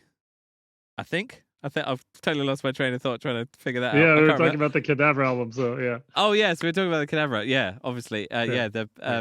Getting kind of rawness back into music. I'm hoping that kind of makes its way back in slowly. But surely it should, man. I think we miss that now from the old days, and the classics being what they are. I think and a lot of modern productions sounding too similar. I think people start more and more people our age start like reminiscing, like, oh, the old days were cool. Like each album had an individual personality, and in part thanks to these weird productions, and sometimes really good, sometimes just odd. And, but it's what makes the character of that certain production a lot of the time, isn't it? Exactly. That's what I feel. I love that stuff. I don't need stuff to be perfect at all. In fact, I think perfection is, a lot of times way overrated over like feelings and, expressing something, Yeah. Well, it's. I mean, this is a strange example, but I'm kind of trying to get my oldest son. Well, I'm trying to get both my kids into kind of rock music, but I don't want to frighten them with Cannibal Corpse straight away. But I'll give it a couple more years until I do that. But So I've been showing him kind of a whole bunch of different stuff, and he really likes AC/DC, which is I mean, who doesn't like AC/DC? It's kind of exactly it's the perfect music on all kind of levels. But I've showed him kind of older stuff. What have I showed him? I've showed him some like Whitesnake. I've showed him some Led Zeppelin. I Nice. showed him some Sabbath, obviously, and he didn't really Yeah. like Sabbath. That's fine. It's probably a bit heavy, but and yeah. So like he really loves all the older stuff, and he always says, "Oh, Daddy, can you play some rock and roll?" And then like That's awesome. I've tried to play him some kind of newer stuff. I'm trying to think what I played, but kind of in the last, even Foo Fighters and stuff like Right. that, Right. and within the last kind of decade probably, Yeah. and Yeah. and every time I try something and put it on, he just kind of goes a bit, he thinks about it and he says, "Daddy, this isn't rock and roll," and I'm like, "Whoa, that's like that is crazy." That's amazing. Yeah, I know, and like he doesn't know what he doesn't know the difference. But I was thinking about Right. it the other day, and I thought, I listened to obviously I listened to AC/DC, and then I backed it up with something modern. I can't remember what it was, but the production on the thing I was listening to, okay, I can't remember what it was, but it was really good. But it was Right. too good. There was there Right. wasn't any dynamics in it, and I thought to myself, I wonder if what he's getting from AC/DC and that older stuff is what he thinks rocking is like, oh, it's got life to it, and it's got kind of that extra grit. And I don't know if that's the Man. case, but almost everything I played him that's newer, he just doesn't really like it. He gets really bored. Right. Whereas he always wants me to play Whole Lot of Rosie by AC/DC. That's his favorite one, That's which is freaking wicked. awesome, Yeah. man. So and it's I kind want to of believe. I want to believe that he gets it. Like yeah, that's. and I Yeah. wonder if because obviously he doesn't have any of that kind of the kind of the puristy stuff that we have. Maybe just on Right. a kind of biological level, there is Yeah. something to it Right. that's kind of there's Right. more energy to it, and there's more kind of and again maybe I'm just crazy, and maybe he just prefers the older stuff. I don't know, but but that's the only way I could rationalize it, because he listens to all kinds of music, absolutely all kinds of Mhm. music, and he loves he absolutely loves bubblegum pop music that comes on the radio as well. So it's not Right. like it's not like Right. he only listens to old school music or whatever. It's Right. there's obviously something about it that makes him feel that it's rock and roll and it's more rocking. So Yeah. it's Basically, is telling us we're not crazy. yeah, exactly. You've sold out, old man. Yeah. That's what he's telling me now. He's like, Yeah. you don't even know it, but you've sold out. So yeah, Uh, that's what kids are there that's for, to awesome. ground you.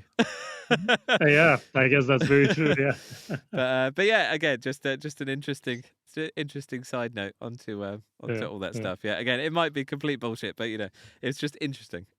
Yeah. But Yeah. For sure. yeah. So one of the last things I wanted to ask you before, and I do that. I don't know if you've heard any of the other episodes, but I like to do a little quiz thing Yeah. at the end Let's do where it. yeah. So yeah, the last thing I wanted to ask you before I go on to the quiz is, obviously you've played with well, I don't know if it's hundreds, a plethora of artists.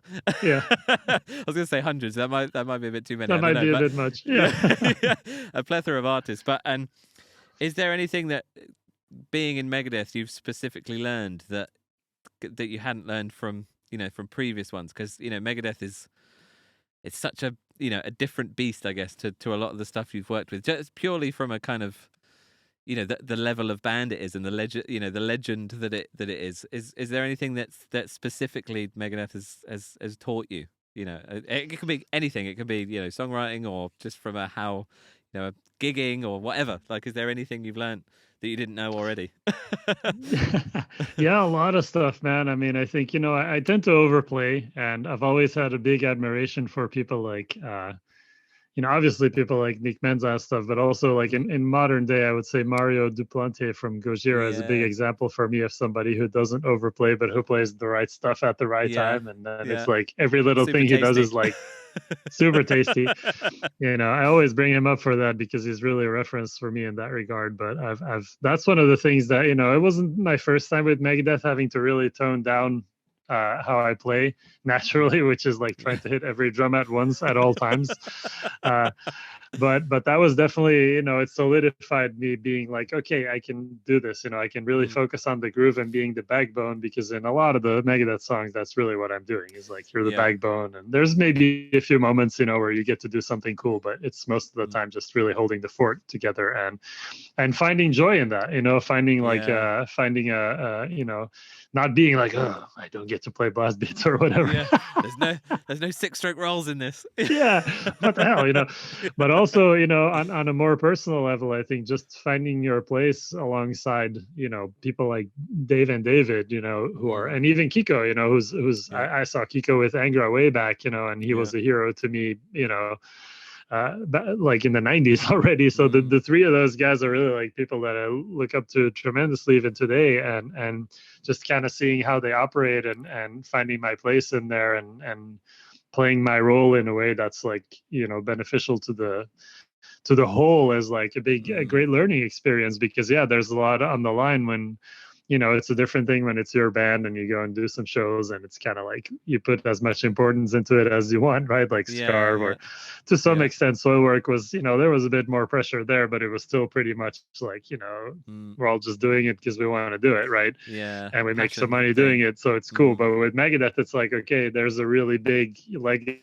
There's fans across the globe having a really high level of expectation, and of course I want to be the best I can for those guys, for David and Kiko and everybody who's involved with that operation. So learning to do that in a way where I'm having fun, I'm relaxed, I can kind of, be myself, but also be what I need to be. That's been, the biggest, it's hard to sum it up in a few words, so I'm talking a lot, but it's kind of like, you know what I mean? It's kind of like, I mean, I'm sure you've had that to some degree in Carcass, because when you step into something that already exists, it's different than starting something, Yeah, absolutely. And I guess it can't be compared on level wise, but I guess it's a similar kind of thing. Yeah, I see right. You still want to do it justice, you want to do the songs justice, you want to do the band members that have started the band justice. Like in your case, like Jeff and Bill, you want to make sure that they're happy with what you bring to the table, which obviously they are and they should be. But I'm just saying, like, it's still something that you have to be mindful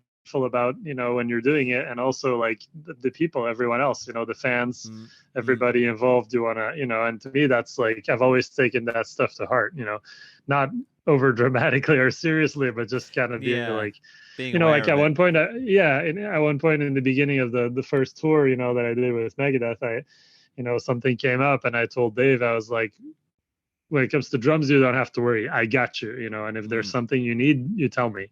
I'm just really straight like that, and he will. Like sometimes he'll be like, hey, that part, you got to play it more like this, or you got to listen to that again because you're not doing it quite how I'm playing it, and then I go back and sometimes I'll talk to David and he'll be like, yeah, I think what he wants you to do is that, but so but it's like really just wanting to be the best I can in that situation. And it's still a learning experience to this day. I mean, we worked on the record, and that was obviously my first time doing that with those guys, and I learned a lot from that too.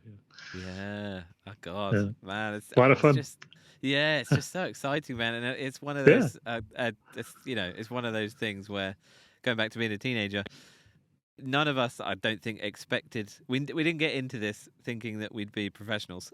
Firstly, no, not at all. We got into it because we just had to play blast beats. Yeah, exactly. and that sums it up in a nutshell. It was a compulsion to play blast beats. And again, exactly. And again, for me, obviously, I never in a million years expected to play in Carcass, and I'm sure the same thing for you. It's kind of like, it's some wild dream that is somehow true, I guess. And and I think, a lot of people, again, it comes back to mindset. But, when I saw that you got the Megadeth thing, couldn't have been more happy for you, man. Honestly, like I was just over the moon for, because it's just so well deserved awesome. And just so perfect. But it's kind of, thank you. It's, I think, you're proof that kind of anyone can do it, not in a way that puts you down in any way, obviously, because you are, you've worked your fucking ass off to get to this point, but I know what you mean. Like this whole thing is like, don't see, it's again mindset. Don't see you joining Megadeth as like, oh, good for you. Not everyone can join Megadeth. It's kind of like, well, you were that teenager from France. You're not even from the States. Well, obviously from Belgium, but living in France. In your practice room with your local band, and now you're in Megadeth, and it's kind of like, again, there was a lot of fucking steps to get there, but that's part of the process, and that's the whole thing, and it's kind of like, It's possible. It's totally possible. Yeah, Without sounding that's what too I was saying cheesy. earlier. You can do anything you put your mind to if you Mm. really want to do it. You know, I truly believe that. It sounds cheesy and it sounds like some stupid karma Yeah, saying or that's what I whatever, but mean. I it's feel like really some true. kind of, kind of new age Yeah, guy no, trying to but say it's true.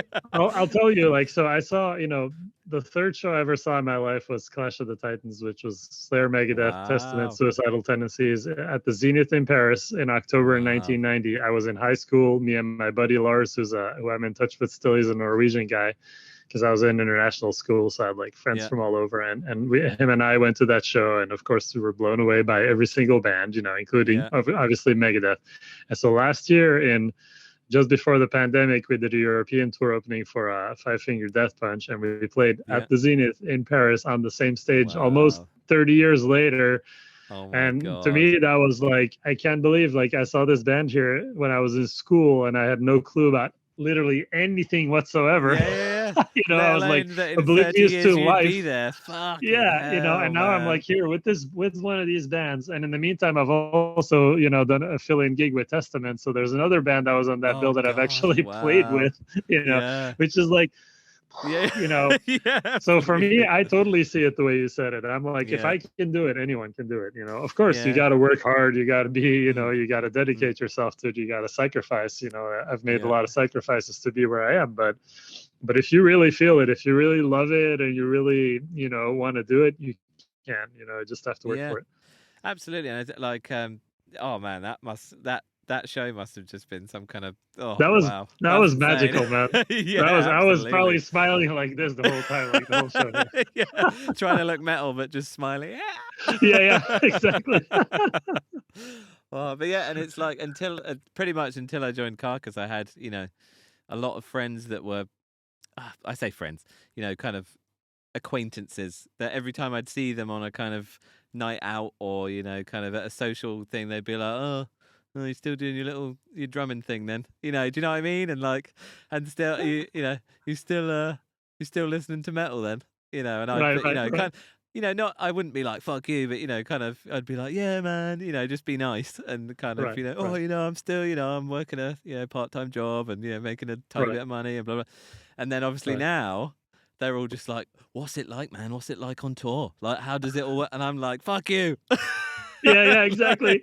You Yeah, know how it is now. Now they're like, yeah, my buddy, he plays in yeah, I know, Carcass. dude. I know.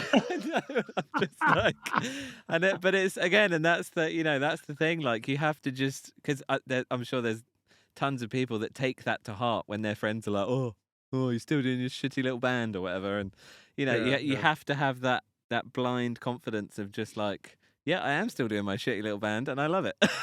So, Exactly, yeah. exactly. That's very true, man. That's Uh, very true. uh, And again, I don't know how it was for you growing up. I'm very lucky that my parents totally like they got me my first little secondhand drum kit. They let me play like pretty much at all hours of the day, yeah, for as yeah, long as I same, wanted. They were same. super supportive, and that's a big thing too, because you hear a lot from. I'm sure you've heard it from musicians, that you meet on tour, where they're Yeah, like, "Oh yeah, my parents, they don't get what I'm doing. They call it noise, and they yeah, wonder when yeah. I'm going to get a real job." Even people that play in like relatively established bands, Yeah, yeah, and you're exactly, like, exactly. man, it's Yeah, I'm so lucky because I've never had anybody really put me down, so yeah. it was really just up to me Mm, to make the best of it, and I did, and yeah, that's the thing absolutely. I can Yeah, say is that I put in the work. yeah, yeah. And the results have been, I guess that well, the results are showing. Yeah. Way beyond expectations, obviously, Yeah, but yeah. yeah. But I think probably. I mean, obviously, I don't know him, but if you spoke to even Dave Mustaine when he was a teenager, there's no way that he would have assumed he'd be who he is now. It's kind of. I think it's I don't just know. kind of. Sure, well, I guess there's confidence goes a long way. It doesn't, as we said before. I think that I can't speak for him, so don't quote me on this or Mm, anything. But I see Dave more as one of those guys that has always had a really strong belief into like mm. I'm gonna do this. I'm gonna be a rock star. And maybe not in Yeah. those terms of thinking like I'm gonna be a rock star, but more like No, but a I know I successful. can do Yeah. this. Yeah. Yeah, Yeah. like I'm gonna like take this as far as I can take it. Which Yeah. obviously he's done like brilliantly. So Yeah, yeah, yeah, absolutely. More than we could ever imagine. But yeah, and, yeah. and I guess there's something to that as well because obviously we're both drummers, and I think there's probably something to be said about being a front man where you have to have that confidence, I think. Otherwise, Right. I think there is nothing worse than the thought of being a frontman for me. I don't know about I don't know about you, but just like I tell you, being man, right at the front. my first drum clinic I did, which was like, I can't remember the year, but it was in Belgium, and it was it was brutal because I was so afraid. I was like, what do I do? Like all I Yeah. can do is play songs, Yeah. And it really doing drum clinics, because then I ended up doing like some tours for Tama and Mindless stuff. Yeah, I I was went gonna to say you've China done quite a few twice. since, right? Yeah. Yeah. There were some years there where I was doing that quite a lot, and it really showed me that it's actually, all you got to just do is just entertain people, just say funny stuff. Like, I mean, then I'm not a funny guy, I don't think, but just talk to them about whatever comes up in your mind, and people will react to that.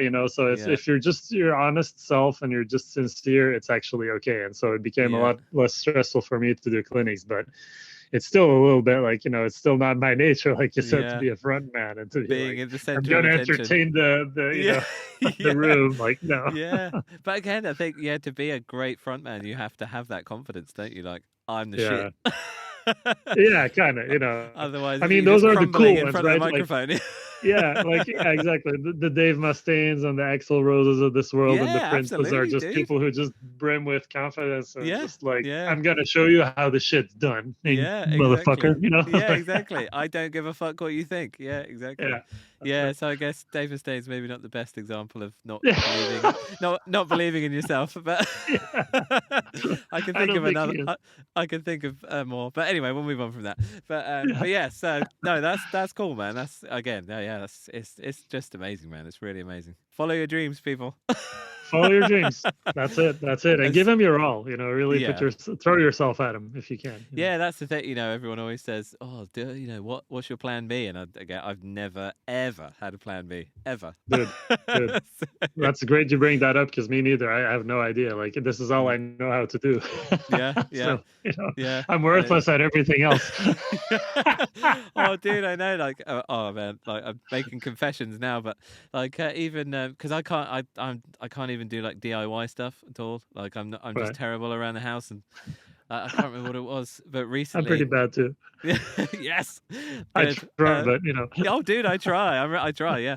But like the other day, my wife, I can't remember what it was, but again, it's very traditional things. We don't have a very traditional marriage in that way, but like I was trying to do something. I can't remember what it was, but it was a quote unquote traditional male job, and I was just failing at it. And she just came in and within 2 minutes just did it, and I was like, oh.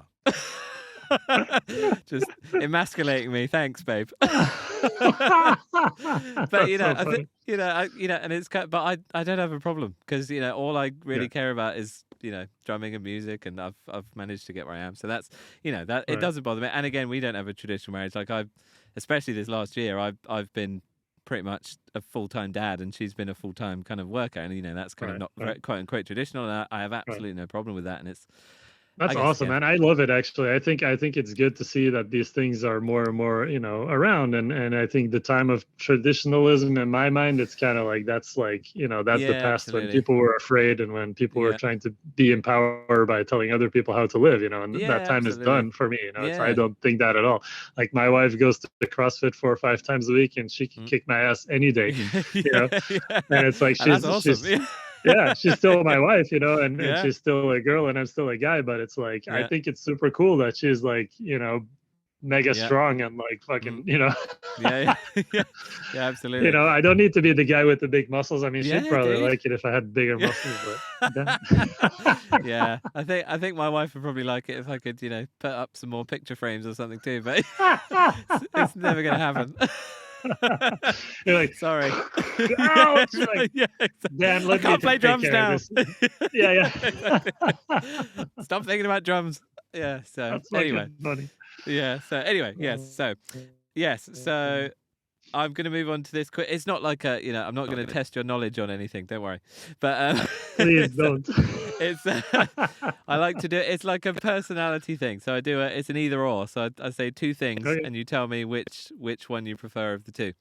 But All right, let's okay. do it. So coffee or tea? Coffee. Yeah, 100%. Yeah. No tea whatsoever. I love tea too. I drink tea too, but I'm one of those people that, you know how some people have a hard time sleeping. Well, if I don't drink coffee, I will fall asleep. Like I Oh literally wow. need coffee to stay awake. So it's part of your chemical makeup now. Sort of, yeah, yeah. Like Okay, I'll be cool. watching TV, you know, I'll be watching TV, and in like 5 minutes into the movie, I'll be like, you know. So yeah, I usually drink coffee like in the afternoon or in the evening, just so I can spend some time with my wife. You know. I love that. Before she goes to CrossFit and kicks your Yeah, ass. exactly. Yeah. Yeah. Oh, no, that's cool, man. That's awesome. Yeah. Right, so morning or evening? You're a morning guy or an evening guy? Oh gosh, I'm both. Yeah. You know, I love getting up early, and I'm always up way too late. So you just don't sleep. But that's why you're so tired all the time, dude. Maybe, yeah. I can sleep. I can sleep like a motherfucker. But you know, recently in the past months, my sleep sucked. I think it's just this pandemic has gone on for too long. So, Yeah. you know, Yeah, I've that heard a makes lot of sense. people say it. But yeah, Yeah. I can be both. I can at times I'm a morning person, and other times, like if I've been on tour and you know you play shows until you know midnight, Yeah. and then you're still need 2 hours to wind down, then I'm an evening Yeah. person. So yeah, Yeah, absolutely. Okay, so you fluctuate. Cool. yep. Okay. So summer or winter? Well, I guess that's obvious from where I live. Yeah, that's true. That is true. Yeah. You kind of have to like summer, right? Yeah, I tell you, when I first moved here, you know, I obviously never had another one of those things that I never planned out. Like, I'm going to live in the States and in California, of all Yeah. places. Like, I never thought Yeah. that would Yeah. happen, you know. It kind of happened and just randomly. And I really quickly started falling in love with the fact that it's just almost always nice here, you know. Mm, You never have to really worry about, you know, having a jacket or anything yeah. like that, you know. So Yeah. That. you get really used to that, and then you go over to Europe and you're like, it's so fucking cold here, Oh, or to the dude, East I Coast know. even. You know, you're like, what the fuck? We had it's fuck it. I mean, we're having some crazy snow shit. Some crazy snow shit. Yeah, we had some snow yesterday, Wow, which is insane. Like, I mean, it never right? snows in the UK, and it's April. It's like, oh It's yeah. April. So, Yeah, I mean, I'd take LA over this. So yeah, respect, dude. yeah. Thanks. um, cool. So, beach or countryside? Oh gosh, that's a tough one. I'm city guy, I would say. You know, Oh, I okay. love Yeah. nature, right? So I'm a big animal person. Yeah. My wife's not that big into hiking and stuff like that, because if it was me, I'd probably go on more hikes, but she's not really that much into that stuff. I mean, not that she doesn't like it. We'll do it Mm, occasionally, but we're usually just, you know, we love the city. We love, like, yeah. LA has so much to offer, like great restaurants and normal times, a lot of great shows. Yeah. Yeah. You know, just driving, well, like we'll just go and drive around and look at houses, you know, because and just Yeah. take in the atmosphere, you know, and not because Yeah. we Yeah. want the big house or whatever, but Yeah. just 'cause we like, you know, she's a really big, she loves the city, and I've Mm, grown to love it too, and mm. so yeah, Oh, not, okay. So neither. the third option, yeah, I like Yeah, the third option. that. Oh, cool. No, that's. Yeah, I'll have to add that into the next quiz that I there you do go. with someone. Yeah, 3 choices for this one. Yeah, exactly. Right. So chips or chocolate? Chips. I'm a chips freak. Ah, oh man. So I've only had one person because this will be episode. You'll be my seventh guest, and there's Uh-huh. only been one other person that. I mean, I love chocolate. I'm just obsessed with chocolate. So, All right. there's only been one other person that's like chocolate. So you're a chips guy. Right. Everyone's a chips person. Oh man, it's. I have a hard time not eating chips. You know, it's like I really have to stop myself at the store. Like, nope, don't buy Yeah. them. Don't buy them. You know? Have you got a flavor? Have you got a favorite flavor? Yeah, I love the kettle chips jalapeno. They're like Oh yeah, dude. so good, so Oh good, yeah. so good. I won't get you all tempted so that you have to go buy some. Yeah, But we'll move on from this. We'll move on from this. But yeah, okay, so chips. Fair enough. yeah. Okay, so maybe this will shape the next question. But Coke or Pepsi, or neither, if you don't drink either of those. I used to like both, and I don't drink soda anymore. I only exclusively drink coffee and water. That's it. Like I Wow. really, you know, I'm vegan, so Yeah. I try to eat healthy. Obviously, I do eat chips and other crap sometimes, Yeah. but I try to, you know, especially when it comes to drinks like sodas. You know, every now and then on tour I'll have whatever's around. You know, Yeah. a Yeah. can of whatever, could be either one of those or Dr. Yeah. Pepper or 7 Up, whatever. But Yeah. I usually try to stay away from like super sweet drinks just because it's just, it's a once you start, you know how it Oh, is. dude. Oh, You'll I have like know. the one Coke, and then you're Yeah. like the next day you're like, Oh, and dude. then Yeah, that's it. it's I fucked. have to avoid buying it because I'll get like a Right. 6-pack and it's gone in like a day or 2 days. Yeah. Yeah. It's like, oh That's it. god, I feel all That's it. jittery. I think they still have cocaine in there, Yeah, I secretly. think they do. Yeah. Yeah, and then I wonder why I can't sleep for those 2 days. Right. Yeah. Yeah. And you're like blasting faster. Like, Yeah, today's a great day. Yeah, yeah. Yeah. I've got so much done. Cool. Okay, so YouTube or Netflix? Oh gosh, man, those are tough.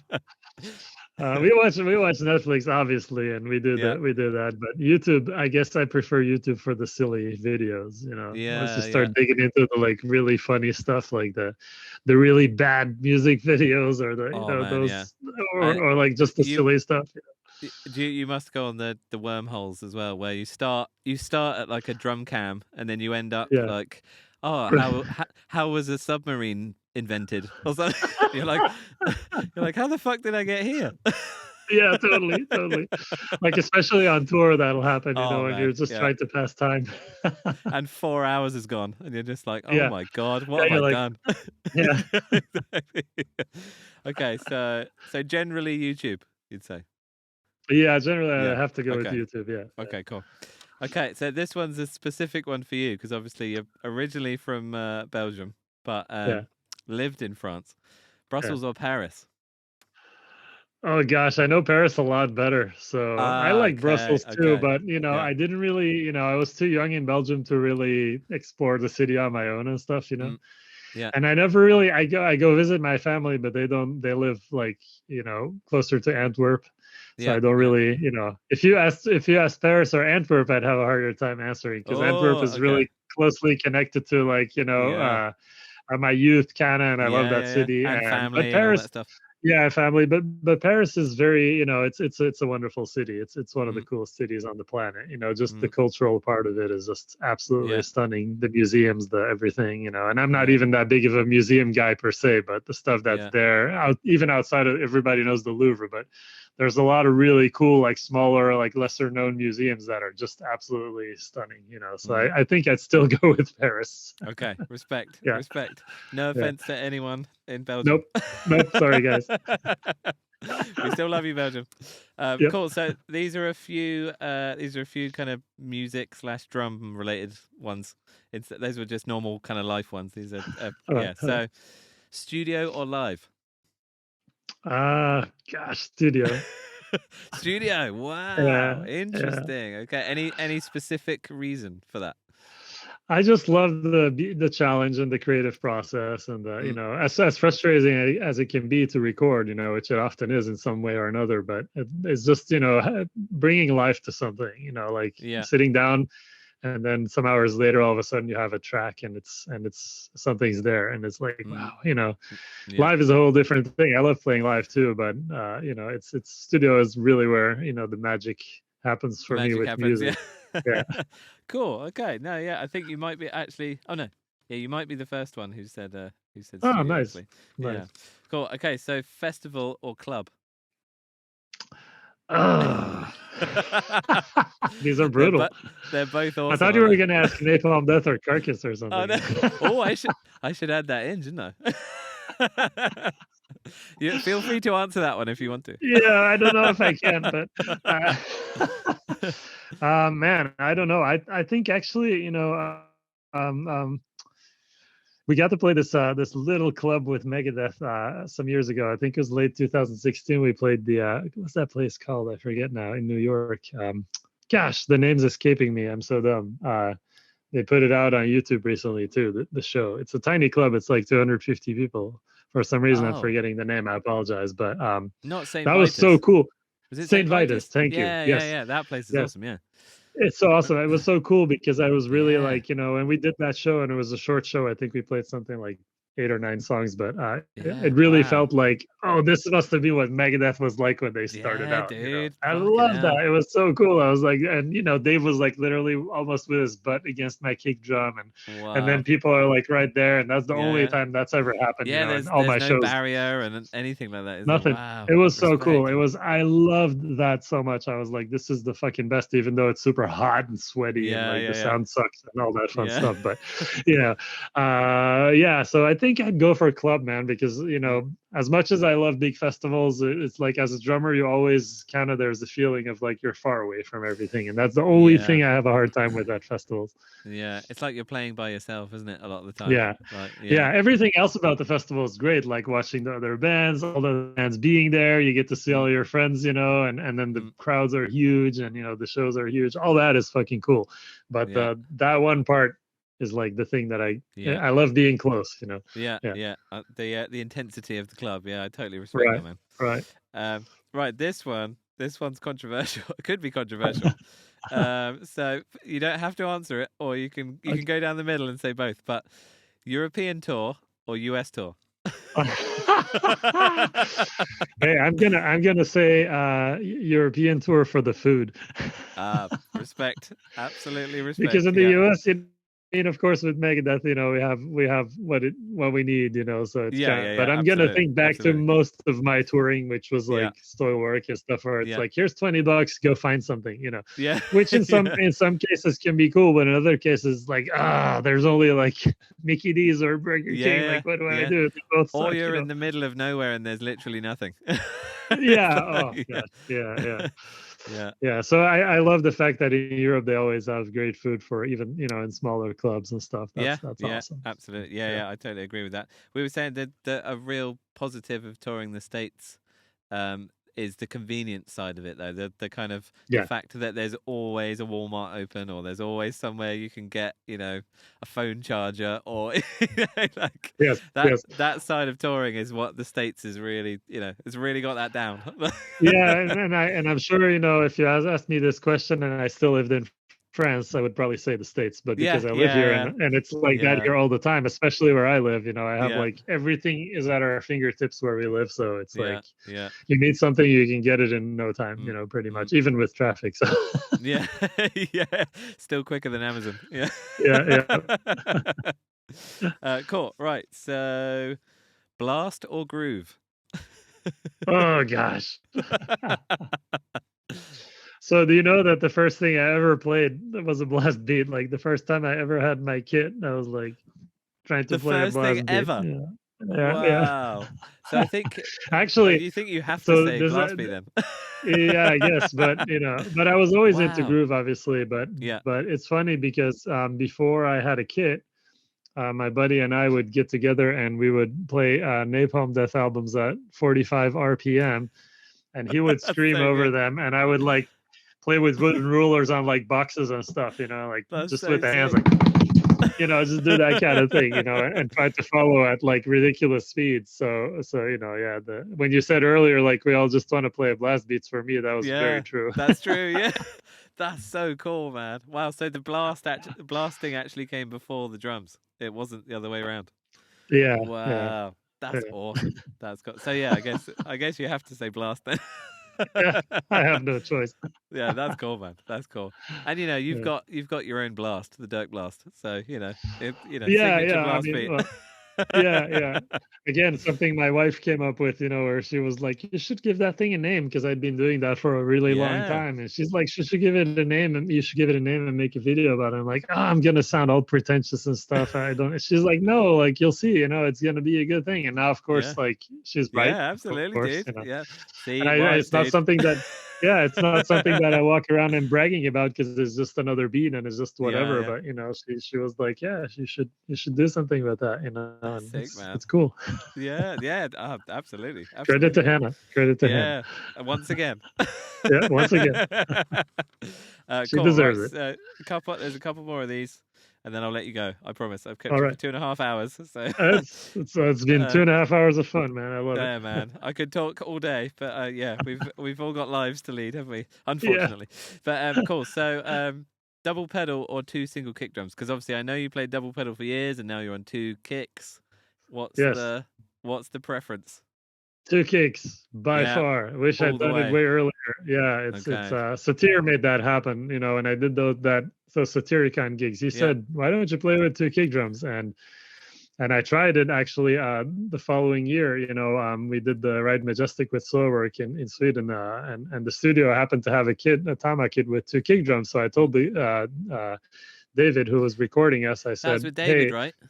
yeah, Yeah, yeah, that's where we recorded the last Cox album. So yeah, oh, we talked about you quite a bit actually. oh, nice, nice. Yeah, Obviously, David is. only good things, of course. Oh, But yeah. yeah, I'm sure. Yeah, David is a wonderful person and Oh, an he's amazing. Yeah. amazing producer. I love him. So Yeah. now Yeah. I can't wait even more to hear the Carcass album. But Yeah. anyways, so I said let's just set it up that way, and I'm just gonna try. And mind you, this was recording the album. So I was like, Wow. I hope this works. And the first day was a bit tricky, but now Had you I'm never like, I'll done it never before? go back. Had you No, never done no, it never, before to that point? never. Wow. No. Amazing.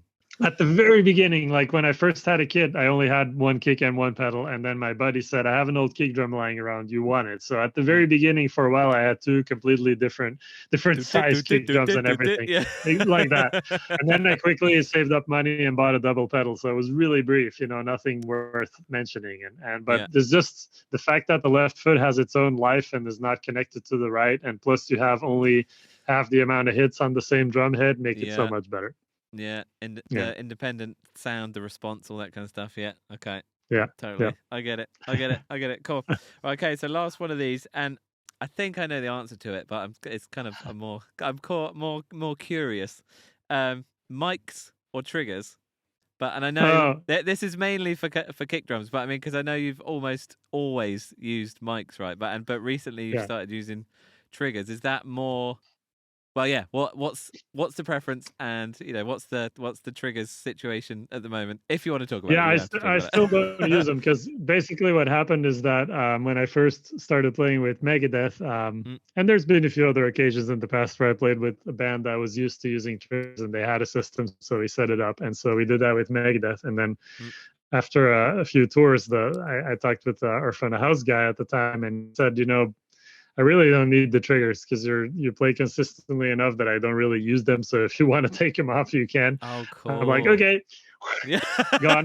Bye bye. And with Megadeth, there's not really any. There's a few faster kick bars, but there's no like 240 BPM stuff, obviously. So it's like, so it's a little bit easier to make it work to play loud consistently, or more or less consistently. But obviously, I play V drums, which is all triggers, so I have no problem with triggers. Yeah. I just like to, my personal preference is if you can have the kit sound like a real acoustic kit as much as you can and put in the work to do that, then that's what I do. That's what I try to do. And with Soilwork, I just used more compression on the kicks. Yeah. I never used triggers with them. I always just made sure that our own guy was aware that, hey, this and this song has some really fast kicks, so you might want to just in those parts maybe turn it up a little bit, do whatever your magic you need to do to make him shine through, and we'd figure it out, because there is ways to do it. And absolutely. But again, I don't blame anybody for using triggers because a lot of times there's not all the luxury, and sometimes it's the easiest way to get done what you need to get done. And also some people are just comfortable with it. So as long as it doesn't sound like a typewriter, I'm fine with it. Yeah, absolutely. Well, I mean, because me and Bill have had this conversation, like drummers like Gene Hoglan, he still uses triggers and he loves triggers, but he hits so, he's a fucking powerhouse. He doesn't need triggers, but he prefers that. He prefers it for what, and that's that's totally cool. Like no one's going to tell Gene Hoglan what to do. Do you know what I mean? Yeah. So it's like exactly. There is if there's something that you like, then again it goes back to the confidence, doesn't it? Just fuck everyone. Yeah. If you like it, like even Pete Sandoval, he triggered his whole kit. Nick Barker triggered his whole kit. And it's like if you're into that, fucking do it, man. Yeah, that's it. It's personal preference in the end, and it's I just care about the music more than that. Like I can listen to an album that doesn't have that great of a production if the songs are really good. And I'll sometimes even there's stuff that I remaster, as I remastered the first Carcass demo like a few months ago. Because I knew I had like a recording of it somewhere, some MP3s, and I was like listening to it. I was like, this is cool, but I wish it could be a bit more. So I just went in, I used some plugins and tweaked it so that it sounds a bit clearer, and I'm like, yes, so now I can hear it better. You'll have to send that over to me. I'll forward it to Jeff. I will. This is what it could sound He'll like. He'll be like, I don't want to listen to this old rubbish. Like, Yeah, what is this? exactly. Yeah, no, that's definitely.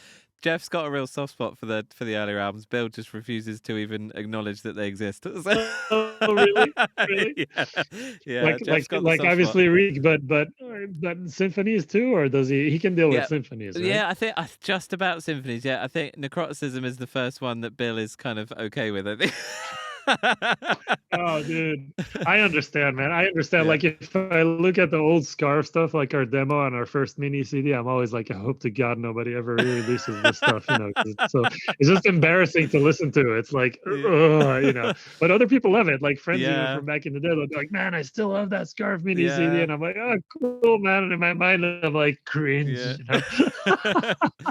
But that, you know, again, that goes back to us loving the old albums. I'm sure, you know, speaking to maybe even speaking to Dave, you know, there's probably like things that they're like, oh, that album sounds so shit. I wish, you know, and we're like, it's the best. The production's perfect. Everything about it is amazing. Well, that's it, right? That's it. Yeah.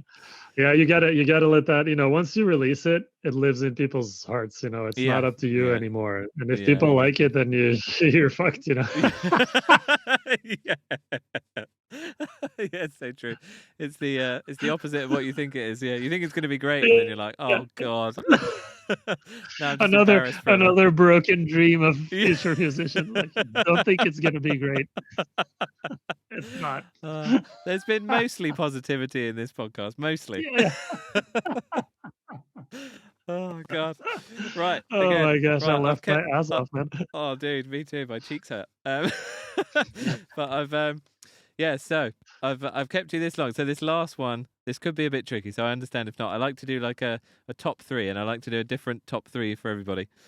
This could be too hard. I'm looking at it now and I'm like, fuck, there's a lot of that. So top 3 songs or performances that you've played on. So just it doesn't have to be it doesn't have to be like favorite ever. Just 3 that you can think of that you're, you know, kind of proud of or happy with. Or could be albums or records. Doesn't have to be individual. Yeah, I'm gonna do records because I can't think of individual songs, but there's quite a few probably. Yeah. Yeah, it's I mean, I have some stuff that comes to mind, but okay, so I would say when it comes to albums, probably Irradiant with Scarve, you know, which to me was our most like well-rounded album to date. I love Luminiferous too, the second one. But you know, the production of that is a little bit more not as complete as like Irradiant. Really just kind of flows, you know. So I'm really happy with that one, especially because when we were making it, I thought it was, you know, I was not in a good place personally and stuff, and I was kind of just like, whatever, you know, and then it just turned out great, as it always does, right? When you're like, fuck it, whatever, you know, and then it's like, yeah, people 10 years later are like, this is the best thing, you know. Anyway, so I'm really proud of that one. And then I have to say Gormageddon because that was another one of those things where I was also not in a good place when that album was recorded. I went through some stuff in those years, and anyway, you know, just personal shit and nothing serious, you know, just you know, teenage angst, I'm gonna call it, even though I wasn't a teenager anymore. But that album was just the whole experience of making and recording that thing just is really close to my heart. You know, it was a lot of fun, and it just happened very spontaneously, and it just came out like really brutal, and it was just fun. I mean, by today's standards, it's like doom metal, but you know, that's true. I guess like, compared to what like Ken is like, those are the ballads, you know, when he plays like a song off Gormageddon, he's like, oh, I get to rest, you know. All right, back to 300 BPM. But anyway, and then I'm gonna say the next Megadeth album. You know, obviously nobody's heard that one, but I've heard some stuff. It's gonna. I think people are gonna be pretty stoked with it. Yeah, that's sick, man. And that's. I mean, that's got to be a kind of, you know, life changing one for you there. So I totally respect that, man. Totally respect that. Yeah, it's surreal, man. I'm not quite sure yet, like that I grasp all of it, but it's gonna be gonna be fun to see what happens once that's out, you know. Yeah, once you're back on tour and stuff. Oh man, that's really exciting. Have you got any? Is there anything penciled in yet? That obviously that is public, or because I didn't check any of the dates or anything before I came on. So. Well, we still have a tour that's scheduled for the summer, you know, pending, you know, which was pushed from last year, and that's like a big US tour. But I don't know with Lamb of God and all, and In Flames, and I forget Trivium, I think, but Oh yeah, okay, yeah. yeah, but that's still happening officially. But again, who knows? Like at this Who point, knows? it's kind of like a lot of people are even postponing their fall tours to 2022. So I'm kind of like not holding my breath for it, Yeah. Album wise, I don't know. The album is still in the works. Like there's still stuff being recorded. A lot of it is done now, but it's still being worked on. And so, I think obviously they're going to release that when we know we're going to be on the road. Yeah, absolutely. That's probably the So plan. it's a I bit like of a what you guys are game. doing, right? Yeah. Well, ours was a mixture of, because I mean, again, I guess these are kind of things, what they called insider secrets, but it's kind of counterintuitive to release an album if you're not going to tour on the back of it, kind of, I think. Right. So, and that's why a lot of bands have postponed, obviously, over this last year, or whatever. Right. But with us, it was that. But also, there's been a real, I don't know if it's affected you in any way, but apparently, this is what the label have been saying anyway. But there's been a real issue with vinyl pressing. Oh yes. And because our obviously our fan base is a big vinyl fan base. Yeah, exactly. Present company included. We've got some really cool plans for the vinyl version. So it's kind of, and it just wasn't possible during COVID to get the vinyl stuff on top of the touring thing and all that kind of stuff. And obviously it's been 8 years since the last album, so we don't want to just release it and then not promote it as much as we can. So yeah. But it's so it was, as you said, it's a mixture of not being able to tour and also other COVID issues that obviously a lot of people wouldn't necessarily know about. Which is a shame, but it will be released eventually. yes. No, and at least we got the Despicable EP, which is great, and which of course I got the vinyl, and it rules, and your drumming is like. I think Surgical Steel was like, by all accounts, and in my opinion too, an amazing record. But I think you've stepped it up even on this one somehow, and it sounds even more, organic and fluent. And so I can't wait to hear the rest, man. Really, thank you. That it's honestly killer. means a lot. Thank you, man. I mean, it's like me and Bill were talking about, because Surgical Steel was it wasn't rushed, but it was kind of. We'd never played a show together before. So we went straight from, I joined the band, then we went straight to writing an album and then straight to recording it. So we didn't know how each other played. We weren't comfortable with each other yet. And this one just felt like kind of, putting on some old slippers or something. Like it was just, just being in the room and writing the songs together and just playing together. Me and Bill have kind of learned how to kind of, gel and play together, and listening to it. We've both said, and even Jeff said, and David was saying, like, it just feels comfortable, but not in a lame way, not in a lazy way, but in it feels like two people that know how to play together, which is and it's it's obviously it's amazing for me that I can feel that comfortable with a guy who's as good as Bill is. No, man, but it's because you're right there with him. I think your talent's undeniable, and you can really, what you just said, you can really feel that in the new songs, because it there's a flow to it. And again, it's one of those things that it's like what we talked about with the click or without click. You can't really define it, but you can feel it. So I think all those years of touring that you did with Carcass, it's now like showing, shining through in your performances. It's great. Thank you, man. Thank you so much. And obviously we recorded, it's all without click too, so that adds to all the stuff. So and David, again, he was one of those. He was like, "What? No click? What the fuck is wrong with you?" I'm so glad you guys did that, man, because when that's the thing, when you can play together, when all the musicians have the level it takes, then you don't need a click, and you've worked on your songs, Yeah, exactly. And the band, I mean, Surgical Steel wasn't recorded to click, but there's a lot more fluctuation in that than the new one. And I think, again, it's, as you say, we've not played to click now for 8 years together. Or wow, no, more than that, I guess. Yeah, no, because I guess the album, so 8 or 9 years. So it's kind of it's naturally gonna. Bill's gonna follow me, and I'm gonna follow him, and because we've done it for almost a decade, so it's kind of that's how it goes. Like playing with a musician for a long time, you just understand their little quirks and their kind of like that's it, right? Things. Well, this bit he's gonna really slow down, so I need to pull back a bit, or this bit he's gonna speed up, and I need to exactly. But yeah, it's all part of the awesome learning curve that we were talking about way back at the start. Almost 3 hours ago, I think it was. Is anyone still listening to this thing? What do you think? If you've made it this far, thank you. And, but yeah, Matt, no, honestly, thank you so much. This has been unbelievably good fun, and yeah, it's a real pleasure and an honor to talk to you, man. You're such a inspiration to me on so many levels. So yeah, Thanks, Dan. thank you for having me, dude. Thanks. And Man, thank you for having me. It's been all the same things. oh, thanks, man. And yeah, my cheeks hurt. We've been laughing a lot. So Yeah, mine are a bit sore too. Like, yeah, dude. I gotta go back to like. Yeah, yeah. Need to be metal now. Yeah. We've been too happy. Look angry. Yeah. Exactly. But yeah, so I'll let you get on with your day. And it's been great to actually have a proper catch up, and a proper chat. Yes, absolutely. Good luck with the rest of the, your future guests and with the podcast. It's super cool you're doing it. And I haven't had a chance to hear any of the old ones because I've just been so busy, but I will check them. We'll check them out soon. So. Oh man, no pressure. But yeah, and yeah, I hope the next time we see each other, we'll be out touring and having fun again. Yes, I bet we will, man. I believe it. Rad, man. Yeah, take care and thank you so much. Oh, and say hi to Hannah for me, and speak again. I will do that, Dan. Rad. All right, man. You take care. Thank you, dude. Talk soon. Thanks. Bye.